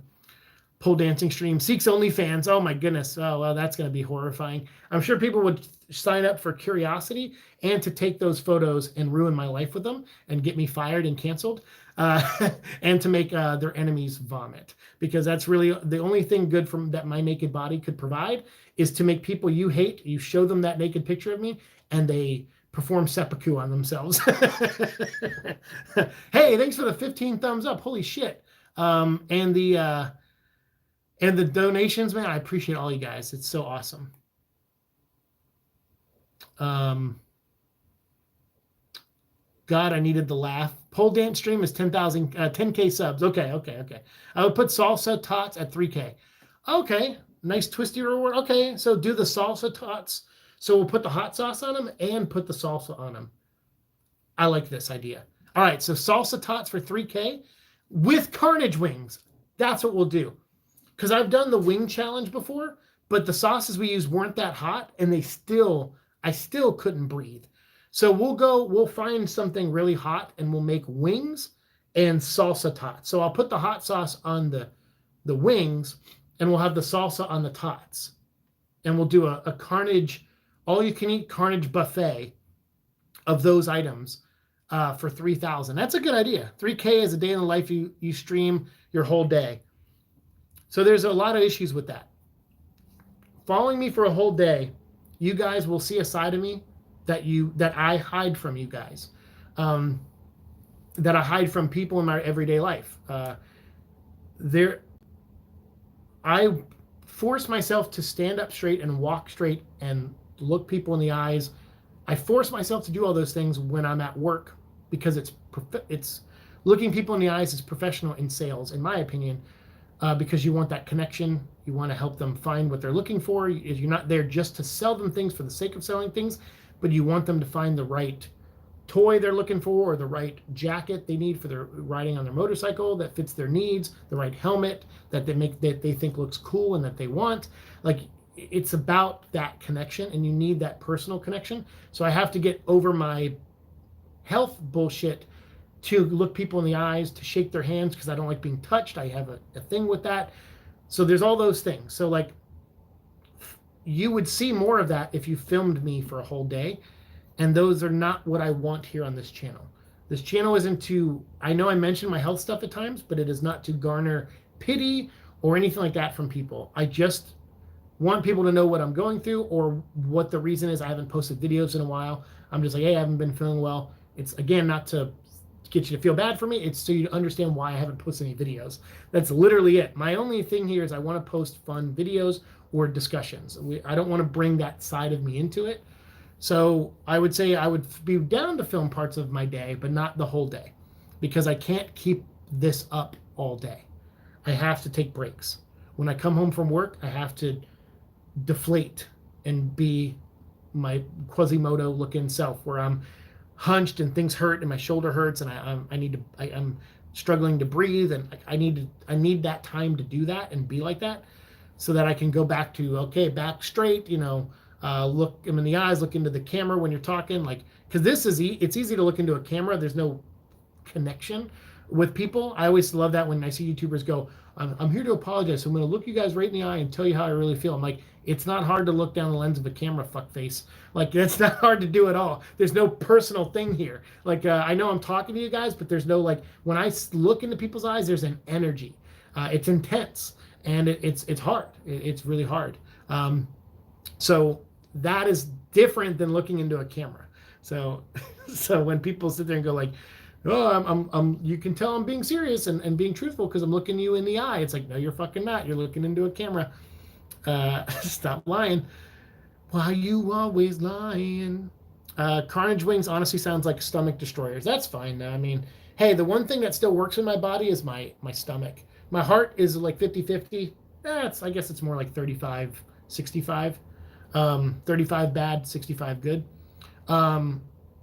And my brain is definitely the fucking mess. So what's a day? It would probably be nice to have a bad stomach ache for a day. it would be out of the norm for me. Because I eat, I mean, I know I'm kind of a chubby dude, but I don't eat horribly sometimes. I'll eat out, sometimes get fast food. Like today, my coworker, she's a big BTS fan. So she wanted the BTS meal from McDonald's. So, and I'm not kidding, she talked about BTS every moment of every day. So as a gift to my coworker, I bought us both BTS meals today and brought it back to work. And it made her day. She was super happy about it. And I'm like, good. And then so she went and ate, and I got to eat a little bit behind the counter and stuff, because I didn't have breakfast today. So I was like, well, this is all the money I got on my credit card left. I'm going to use it to buy us meals. And then I told her, you can buy us a BTS meal next week. And she was like, okay, deal. So I was like, good. So I get a free meal next week now. So because I bought today's meal. But yeah, again, like I have to, I guess I could put up with a stomach ache because what I'll do is I'll probably film it on like a Sunday night, and I'm off Mondays and Tuesdays. So I'd have 2 full days to get through the bad stomach before I have to go back to work. I just want them to try the salsa tots, see if they turn out good, because I did fried potato slices with salsa and I liked it. Dude, I'm down. I know, we'll do the wings and the salt. I'm doing them both. Screw it, man. If we hit 3,000 subscribers, yeah, I'll do them both for sure. So feel free to go tell your friends about this channel and tell them what we promised. I will find a really hot sauce, and what we'll do is we'll vote. I'll find like 3 hot sauces, and we'll vote on them. I'll do a poll on my community board. As if we near 3, because we just crossed 2,700, which is awesome. Because after 2,600, it took us a long time to get to 2,700. So the fact that we got over it is awesome. That's one hump that we got over. So if we get past 2,900, I'll start planning for 3,000. So if it takes us a couple months to do it, that's fine. It's awesome. Because that's like a steady growth, But yeah, feel free to, if anytime you like one of my videos, if you think a friend of yours will like it, feel free to share it with them. I mean, that's how these channels, grow. Is if you're like, hey, this is a neat. I think you might like this guy. He's kind of a weirdo. Feel free to share. But I will do both. I'll do the tots and the wings. That's no problem. You can't. I need the tots anyway. That'll probably help my mouth after eating the wings. But I'll get a really hot salsa, and I'll pick a hot sauce. I'll pick 3 of them, and I'll have you guys vote, and I'll leave it up to you. You can choose the hottest sauce. I'll pick like a really hot one, and then like something right under that, and then something right under that, and I'll let you guys vote, and you choose my fate on those hot sauces. In all seriousness, Seeks, do whatever it takes for you to attend to your health. I'm a fan, but I don't want you to destroy yourself for my sake. Hey, trust me, I eat stuff. I have a pretty high tolerance for hot food, but so don't worry about it. Like I'm not really. I think it'd be fun to eat that stuff. That just sounds delicious to me. so I'm for eating it in general. I'll just have a glass of milk next to me, and you know what? No one says I have to eat it all. So if I can only eat 1 chicken wing and like a couple tater tots, and I have to bitch out, then I'll just have the word bitch like pop up on screen. I don't care. I don't have to prove anything to anyone. So I don't mind being like wimping out. So don't worry. If I feel like it's bad, I will stop. I will not put myself through it just for that. I will stop. So hot ones for 3K. Yeah. I say 3K by middle of fall since the movie's coming. That would be nice if we hit 3K around the time the movie comes out, because I feel like every time a trailer comes out, we gain a few new subscribers through that. Because every time a trailer comes out, I'll go to other YouTube videos that are reacting to it, and I'll comment in the videos. I'm like, hey, great reaction, really liked your reaction, or don't agree with your opinion, but I still liked your reaction. Thanks for sharing. I try to be positive and do that. And doing that, people go, whoa, who's this guy? He's got a logo, his name's Venom Vlog. Let's check him out. And sometimes I'll write, yeah, I have an all Venom channel, and and I'm just coming here to say I like your reaction. Sometimes I do that to kind of shamelessly plug, the channel sometimes, which I'm not always for doing that, but I do it sometimes, just when those trailers come out. So sometimes that helps us gain more subscribers too. So yeah, as more trailers come out, as more images come out, as more stuff comes out for us to talk about, that's what people come here for. They don't really care that I talk about the Venom comics. They don't come here for the DC comic stuff. Although some of you guys are fans of those videos that I make, that's not what people come here for. They tend to come here for when I talk about the Venom movie. And so when we get more movie news, we'll gain subscribers. So I think you're right. I think probably in the next 3 months, we'll probably gain like maybe 100, anywhere from 50 to 100 subscribers per month for the next 3 to 4 months, I'm thinking. So yeah, you're right. Probably late fall we'll hit 3,000. Part comment was in reference to the lights and everything making you in front of the camera hurt. Oh, that stuff. I mean, yeah, like I said, I should have ended the episode 30 minutes ago, but it's okay. Because after this, I don't have to work tomorrow. So I'm going to actually start brainstorming some ideas for videos. And tomorrow I want to film some videos because I want to get some more Venom vlogs recorded. I didn't record anything this week because I recorded the video that went up today about Tracey. I recorded that, I think, last Friday night. I haven't recorded anything since because I've been going to work and coming home and not feeling well. So like I said, I don't push myself. The week of my surgery, 3 days later, I had to get my vaccine shot after my surgery. So that week sucked for me. I luckily did not get sick from my second shot. But since I got my second shot, my boss gave me an extra day off. And then I went into work on Sunday, but I couldn't last very long. So I came home. So on those days, Saturday and that Sunday, when I came home early, I started editing those videos that went up. So you guys saw, I was posting 2 videos a day for like 5 days. And then after that, I still posted like a video a day for like 2 or 3 more days. And then I went 2 days without a video. And then the Tracey video went up today. So I got to say, post-surgery, I still did some stuff, but I didn't push myself. So yeah, don't feel like, because a lot of those videos I recorded before my surgery, and I think only 2 or 3 I filmed after my surgery. So it was nice. I got a whole week of not having to worry about any videos and stuff, and I rested. So trust me, I'm very smart about that. I do not push myself to those lengths anymore. And if the lengths, when they become that intolerable, I will end the stream. Trust me. Heck, I found you due to the Venom movie, and okay, who does Venom stuff? That's awesome. I'm glad you found me that way. Yeah, a lot of people did. They found me through Venom. Thing I made on my, because I did Transformer reviews and I did like Star Wars toy reviews way back when I first started the channel. And a lot of those got some good views, but it didn't gain me a lot of subscribers. I would get, those were videos like my Star Wars toy reviews.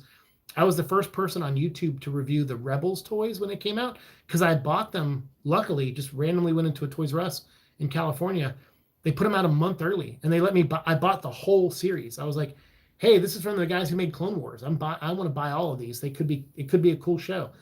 And I bought them, came home, decided to make some YouTube videos on them, and they got like 30,000 views each, like in record time.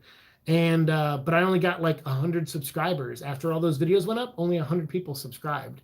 And I wonder if those 100 people are even still around. They probably don't even remember that they subscribed to me. But then I did some Transformer reviews for a while, and then I did the Seek and Destroy show, which I still do now. But we are already reached episode 100, and then I went back and deleted a lot of them because I was scared of the COPPA rules. They were like, you can't do things that are too kid friendly, and I had a bunch of toy reviews on there, and I was just worried that they were going to get taken down. So I deleted so much stuff, and but it didn't matter because a lot of that stuff got me some subscribers, but not a ton. Venom was the first thing where people were like, hey, I was looking for someone who just talks about Venom, and I found him. So I'm like, great. I mean, I won't do this forever. I won't, the Venom vlog will end at some point. But it's been a fun, almost 4 years, 3.5 years we've been doing Venom vlog. It's been awesome. And through that, when I started Venom vlog, we were at like 600 subscribers, and now we're at 2,700. We gained 2,000 people because of Venom, and because you guys have a passion for that character. So I don't mind being the Venom guy and talking about the stuff, but eventually it will end. We're almost out of the comic books. So eventually it'll just be like whenever movie news comes out, we'll maybe talk about Venom, but that'll be like, there'll be months in between episodes. So I'm like, well, I need some other show to do in between that. So I'll keep doing the Seek and Destroy show, but I'll use the robot. So you won't probably see my face on most of those episodes, unless I go film a vlog like out in the real world. And then, on the DC stuff, you won't see my face a lot. So yeah, but that's okay. I have a face for radio anyway. So, and I like using this $100 microphone that I bought like a year and a half ago and finally started using it more and more now. So it's nice. I found you a few days ago because I've been going down a Venom rabbit hole recently. Oh, Bob. Well, I appreciate that, man. Well, Bob, thank you. And thank you and Superior for the donations tonight. Again, like I can't thank you enough for that. That is super awesome. And Grendel says, Seek starts an OnlyFans. Folks take used photos to ruin his life. And then at the lowest point, he finds a symbiote and becomes an entity known as Kate's. A symbiote with retcon powers. Dude, that is a disturbing reality you've just painted for us. And the worst part is naked photos of me aren't even the worst part of that story. The worst part of that story is me becoming an entity known as Kate's with retcon powers. That sucks. I don't want that for me. Someone asked me, they said, what would be the ultimate thing? Like you're the Venom vlog. You've met Tom Hardy when the first movie came out and he did an intro for your show. That was awesome. And that's all thanks to my friend Andrew, who I got invited to a premiere and he, or a screening of the movie, and he did too. And he was like, I was off that day and he's like, hey, I'm going to go, and I'm like, well, I'm not feeling that well. My head hurts. I think I'm going to stay home. Plus, I don't know if anything's going to happen. Like, I don't think anyone's going to show up. And he's like, dude, I'm here now. Nobody's here. And I think Tom Hardy's going to show up. And I lived an hour away from where that screening was. And I was like, all right, dude, I'll be there in an hour. And I got there like in 55 minutes. It was almost exactly an hour. And I went and sat in line with my friend Andrew.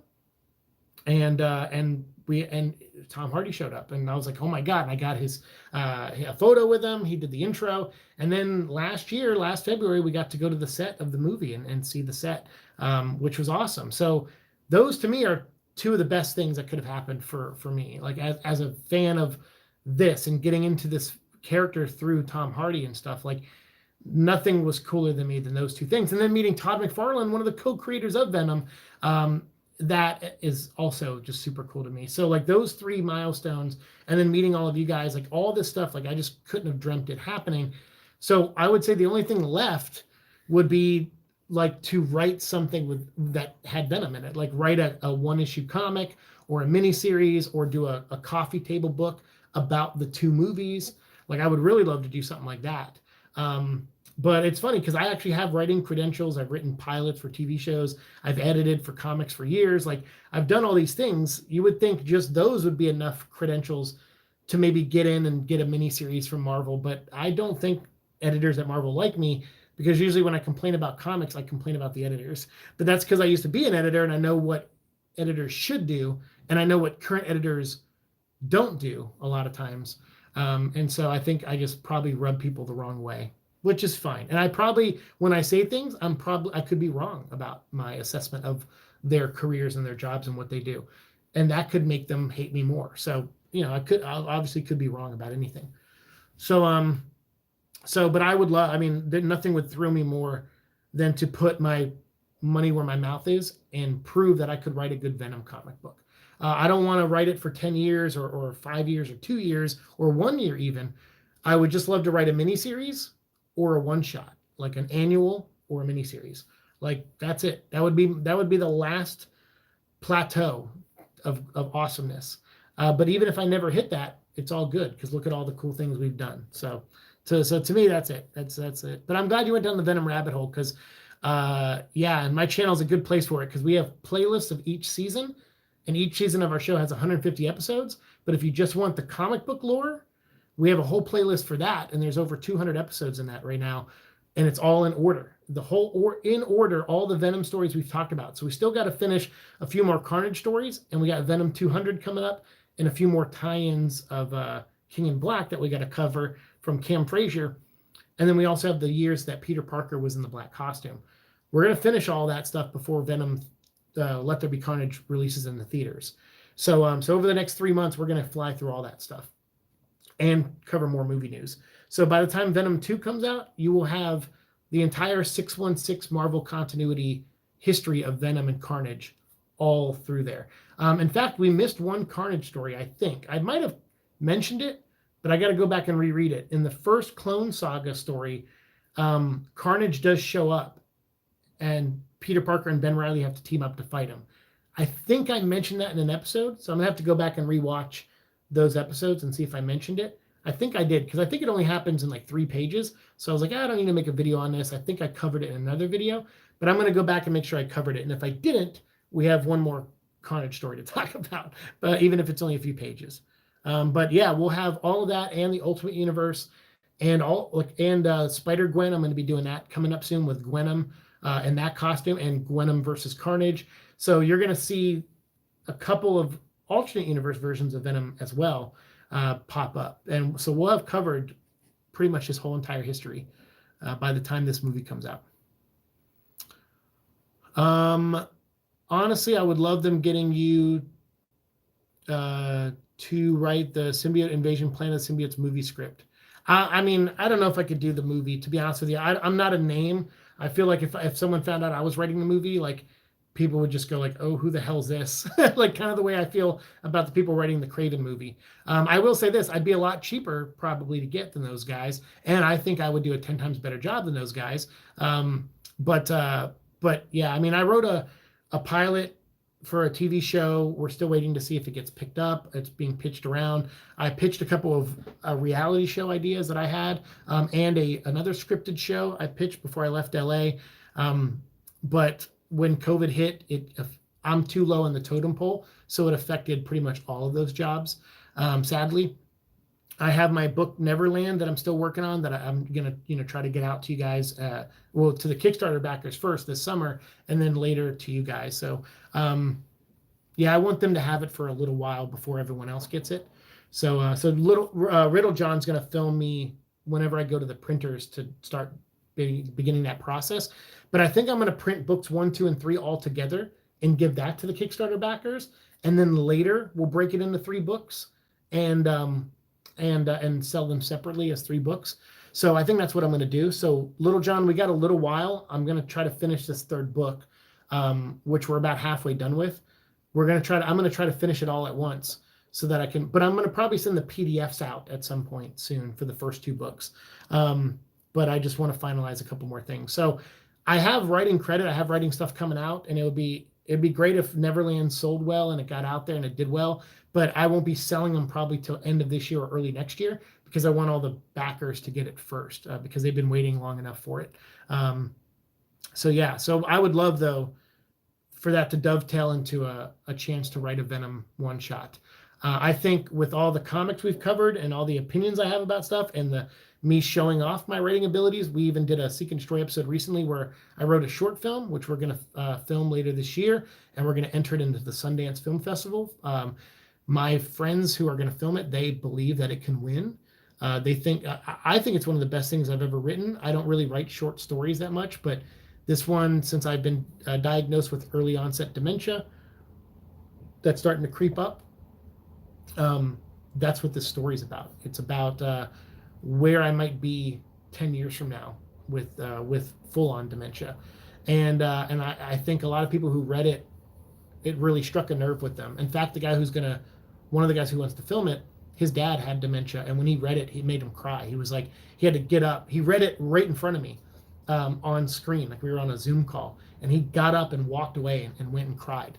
And he's, in his, I think, like late 40s, early 50s, and he came back and he was like, dude, this reminded me of my dad. He's like, this was really, really well done.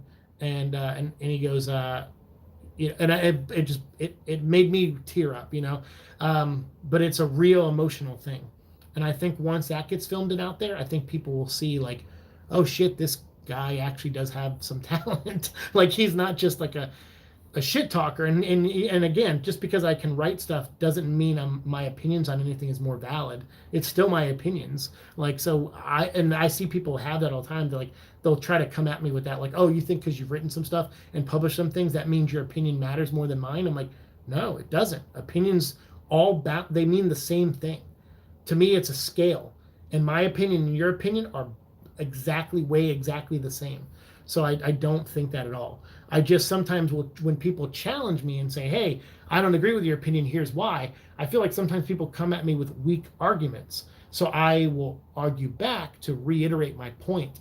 But I'm not trying to be a dick. I'm just trying to say, hey, I can put into words clearly why I don't like something sometimes or why I do like something. So I just reaffirm my stance. But it's not to say they're dumber or beneath me. Like, that's not what I'm here for. That's not what opinion should be used for. And like that old saying goes, opinions are like assholes. Everybody has one and they all stink. So but to me, I want to be able to show that I have value in that world of writing, because that's what I've always wanted to do with my whole life, as I wanted to write stories like comic book stuff. I never really had dreams. I mean, I guess I had dreams at one point to do movies, but after working in movies, like, it's like one of those things where I'm like, hey, I'll write it and you guys go make it, and just keep me away from the set where there's going to be pervs and creepy people and weirdos and all that, and don't invite me to the after parties. Like, I'm a recluse, I'm an introvert, I want to stay in my house, write the script, send it to you, and just get my paycheck. Like, that's how I like to be handled. Same with comic books. That's what I want to do. A coffee table book about the Venom that turns into a coffee table. Yes, exactly, Riddle John. Two birds with one stone. Venom Transformers. There was a Venom Transformer. There is a Venom Transformer toy that you can buy, actually. I want you to have to write the book to explain, not change, all of Donnie's retcons. You know what? I can explain Donnie's retcons. If you gave me that assignment, if you're like, hey, here's an annual, what we want you to do is explain how Eddie's sister could still exist, explain how this could still happen, explain how that makes sense. I'd be like, challenge accepted, and I would do it.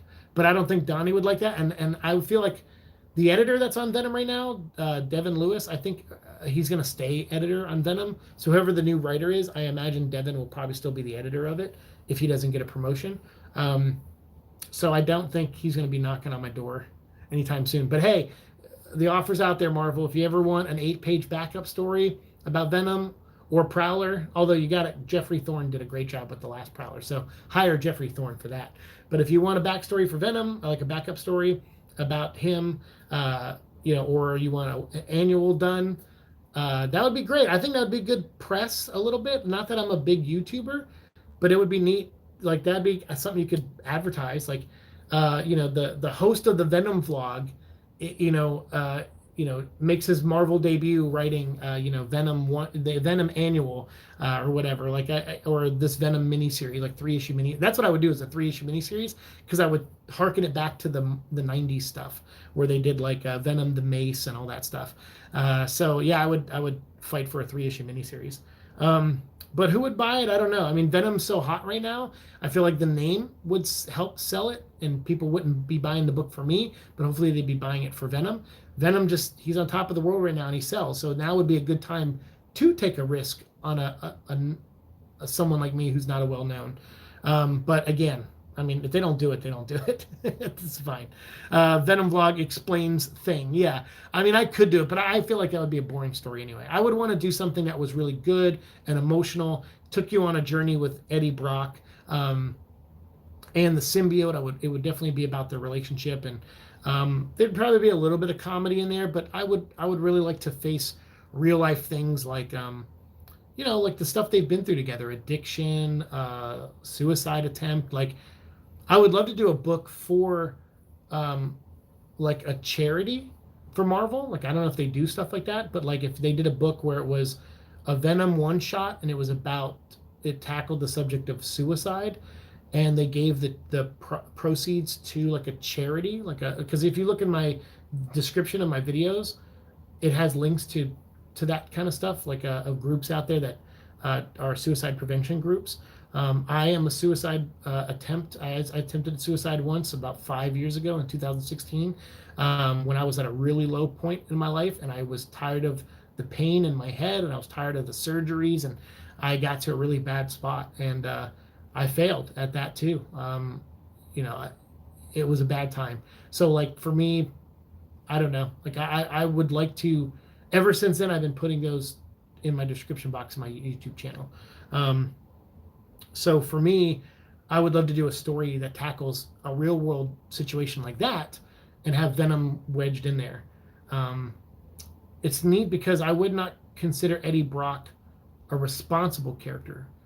Yet that's what makes the stuff about Donnie's run kind of intriguing, because now he has to be responsible because he has a son, right? So clearly Donnie and I are in the same wavelength of that. It's like Eddie Brock is not really a responsible guy. So how do we tell a story where he's put in a situation where he has to be responsible? Well, if you have the theme of suicide or a suicide attempt or something like that in the story, then Eddie has to be the grown-up in the story and act responsible and be careful with his words. I think that is a neat thing to pull out of Eddie Brock as a character. So I would probably do something along those lines. And I would love it to be for like a charity. That would be great, I think. But again, it's just like one of probably a dozen ideas I have for Venom stuff. Oh my God, you're doing how long till yesterday? That is so cool. Yes. Yeah. If you read that, is it yesterday yet? Is the name of the script. And we are actually gonna film it, and try to get it out there. At least according to my friends, they want to try to make it, and I'm gonna try to push them to make it, because now that they put that idea in my head that they are interested in filming it, now I want them to film it. And I think it would be pretty not easy to film, because filming is never easy. Filmmaking is never easy. But if we get the right actors and we get the right talent and the people behind the screen to do it, which I think my friends are those people, I think it could. I mean, they've convinced me. I'm like, wow, this maybe could win an award. Everyone who's read it has cried. So I just got to change a few things in it. But other than that, I think we got a solid short film. And even if it only ends up on YouTube as a free video for you all to watch on this channel or on their channel, I would love to share it with you guys one day as a filmed product. So yeah. And I would like to get Riddlejohn involved in it too. I'll check the place out. Sounds like a good time. I think you'll like yourself. If you're going down a rabbit hole anyway, you can go in chronological order. So you'll have fun. It'll help you navigate the rabbit hole. Eddie's Mullet says, you of all people should know at this point that you don't need to know the content you're writing about. I mean, yeah, that's true. I mean, the thing is, that was always one of my strengths in comic books. If someone said, hey, we need a story about this, I would help the writer develop a story about that. If someone said, hey, you can come up with your own story, I can do that too. I can toe the company line, I can follow directions, or I can beat myself up and try to write something really creative. I have the ability to do all things. And I think it's because I've drawn before and tried to break in as a comic book artist like 15 years ago, as well as a writer. So I can understand things from an art standpoint. I can understand things from a writing standpoint, and I can understand things from an editor standpoint, and an assistant editor standpoint. Also, lettering is probably the one thing. I understand how lettering works, and I've worked with great letterers like Steve Wands, whose letters everything. He's amazing. But I've learned from I've had a lot of great teachers in my life, as far as constructing stories goes, from my friend Nathan to like my friend Spanky, working at Blockbuster Video and watching 2,000 movies, over the course of like 3 years when I worked there. Like everything, even if I don't have all the memories, there's still traces of some of that basic knowledge of how things are formatted and work that I use as my template. Other writers and people go off of different templates. I just know what I have that works for me, and it's and hopefully I can prove that if you guys ever check out Monomyth or Elan Vital or Rhino, any of the books I've written before, and then Neverland and the stuff I have coming up. And if that TV show ever gets made, that TV show had to pass a test. It had to get sent to a group that Fox had a connection to. And they were like, we don't know this writer.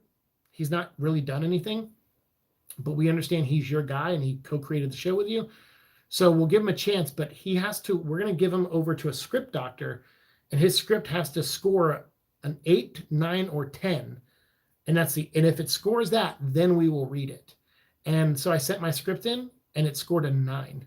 And the only reason it got a 9 was because they didn't realize that it was an anthology story, because everyone dies in the end, spoiler alert, for the first episode, because I wrote it like Tales from the Crypt or Twilight Zone, where every episode is a different cast and a different story and all that.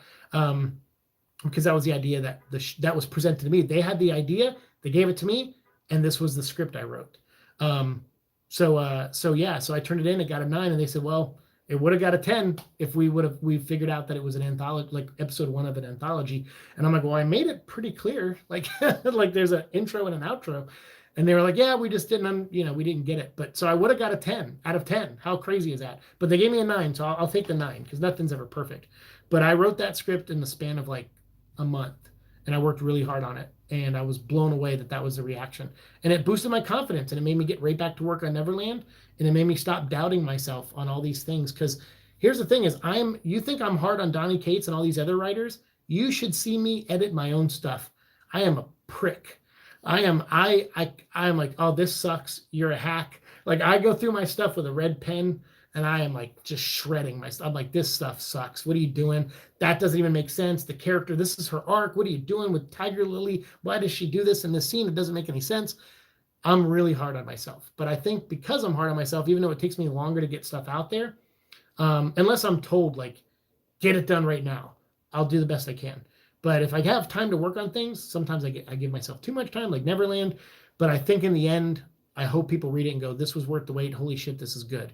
And this is more than I bargained for. I donated to get 1 book and like a second book of short stories, but I'm getting 3 books now. And so I hope makes it worth it. Wow, dementia is an awful thing. My sister has dementia, and it's hard to see her struggle. Hope your film gets in. I hope so too. And yeah, and now exploring, I like people who have full-on dementia, getting a glimpse of that future. It's hard. I have memory boards out in my living room. I write so much stuff down. I have a checklist of things, fed your dog today. Basically what I do for Echo is if I see his bowl is empty, I immediately just put food and water in it. So that way I just know, okay, that's what I got to do. If I see it, it's a knee-jerk reaction. So that way he's never gone too long without food or water. So I have I have systems in place. So in the living room, I have a cork board, I have a dry erase board, I have a calendar with a dry erase calendar. I have all these things. It has my work schedule on it. It has people to call. It has, passwords to things. Like, it's got everything I need right now. But now I'm starting to get to the point where I'm going to need to add another board. So it's like, I'm doing the best I can. And it's still very early on. So right now I'm missing things here and there, but it's scary. I honestly thought I was going crazy. I'd end up in a room and I don't remember how I got here. And I'm like, what? Like, how did I get here? Like, what am I doing? And I thought I was losing my mind. And you probably saw that on my Instagram where I was like, I think I'm losing my mind. And the people were genuinely starting to worry about me. So I was like, okay, I can't be posting posts like this anymore because I'm starting to really freak people out. And I don't want people to worry. I'm just trying to say how I feel because that's what I use Instagram for. So I'm like, okay, let me go get this looked at and let's figure things out. And then that's when we led to those answers. So let's do it. I'm still down. All right, Riddle John, cool. A symbiote from the null invasion bonding with someone with dementia and it being a surrogate for what it's like for a loved one's perspective of seeing someone's mind going. That would be interesting. That's why I always bring that up with the symbiotes, is that they have the ability to transfer memories. Apparently they have the ability to alter memories and make you think you had cancer when you didn't and make you think you had a sister when you didn't. I think that's bullshit that the symbiote can do that. I just like the idea that it can pass memories that it inherited from previous hosts. I like that. I think that's great. And that's exactly, you hit the nail on the head. That's exactly something I would put in the story. I would totally put Eddie using the suit for memory purposes, to maybe even give someone some good memories near the end of their life before they die using the symbiote. I think that'd be a cool use of his power and the symbiote's power. Nobody as hard as a writer's work than themselves. I know this from experience. See, there you go. Andrew knows for sure. Yeah, you just beat yourself up. I mean, it's your own worst critic. That's why people think they're like, oh, it must be so easy to criticize like Donny Cates and all these guys. I'm like, well, it's easier than criticizing myself because I'm hard on myself. I don't like who I become when I edit myself. When I edit other people, I try to be a little. I understand there are battles. Some you win, some you lose, and sometimes when you're an editor, it is not your job to really shape the story. Sometimes as an editor, someone above will go, hey, we need this to happen to Batman in like a year. This is our plan for Batman. So you need to work with the writer and get Batman to this point so this can happen. So you're like, okay. You go to the writer. Hey, you tell them the same thing. And you start brainstorming, but you let them go off and do their thing. It's their story. You as an editor are not there to write the story. You're there to help make sure it gets done on time, that you give feedback, that you help, maybe have the writer explain things. That's usually what I did as an editor. I'm like, explain this because this was confusing. Because sometimes writers, a lot of times, they know in their head, like Donny Cates has this problem. That's why he's on Twitter all the time explaining his comic books. In his head, he knows how things will work out and how things are meant to be said. Or when someone says like a 2-word sentence, he knows more than that 2-word sentence. The reader does not. They will not get that from his words. So as an editor, sometimes I'll read and go, okay, hey, this doesn't really make sense. What do you mean by this? And then if Donnie goes, well, I don't want to spoon feed them. So this is what I mean. And I'll go, okay, let's find a different way to say that with more than 2 words, but not too much more than 2 words. But let's try to get that point across or that information across so that the reader is on the same page as you, or they're on the same page as Eddie Brock or Dylan in this scene or whatever. That's how I always handled it. I never wanted to challenge writers and say, hey, this sucks. Although I have done that once or twice. I'm not proud of that, but sometimes I'd be like, hey, this just doesn't work. It structurally doesn't work. It thematically doesn't work. Like you need to work within what you've set up and help pay that off or whatever. I've done that before, but typically I just go I look for spelling errors. I look for things making sense and I look for it coming in on time. And that's really what I tried to do mostly, and only interject when I felt absolutely necessary. Because you want to trust your writers. You want them to grow as people too. And you don't want to lord over them. That's not what you're there to do as an editor. But you do also want what they want, which is the best product out there. So sometimes you make suggestions, but they don't have to listen to them, I feel. When editing for others, it's trying to be kind, understanding that they need lifting up. Editing for yourself, bringing out the flamethrower. I mean, pretty much. I don't like to tear people down because I know everyone tries their best. But I do like to offer years of experience that I have they may not have, or a perspective they may not have.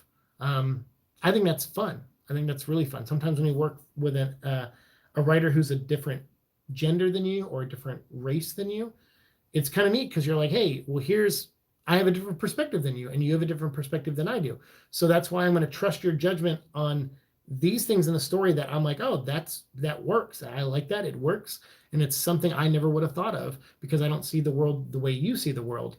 But from a technical standpoint or a pacing standpoint or this standpoint, these things don't really work for me. So can you help explain why they're there and they're in these places? Or can we shift them around and move them around?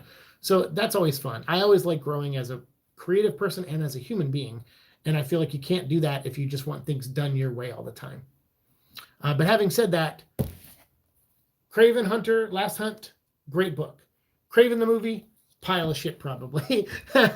So I'm going to end on that note.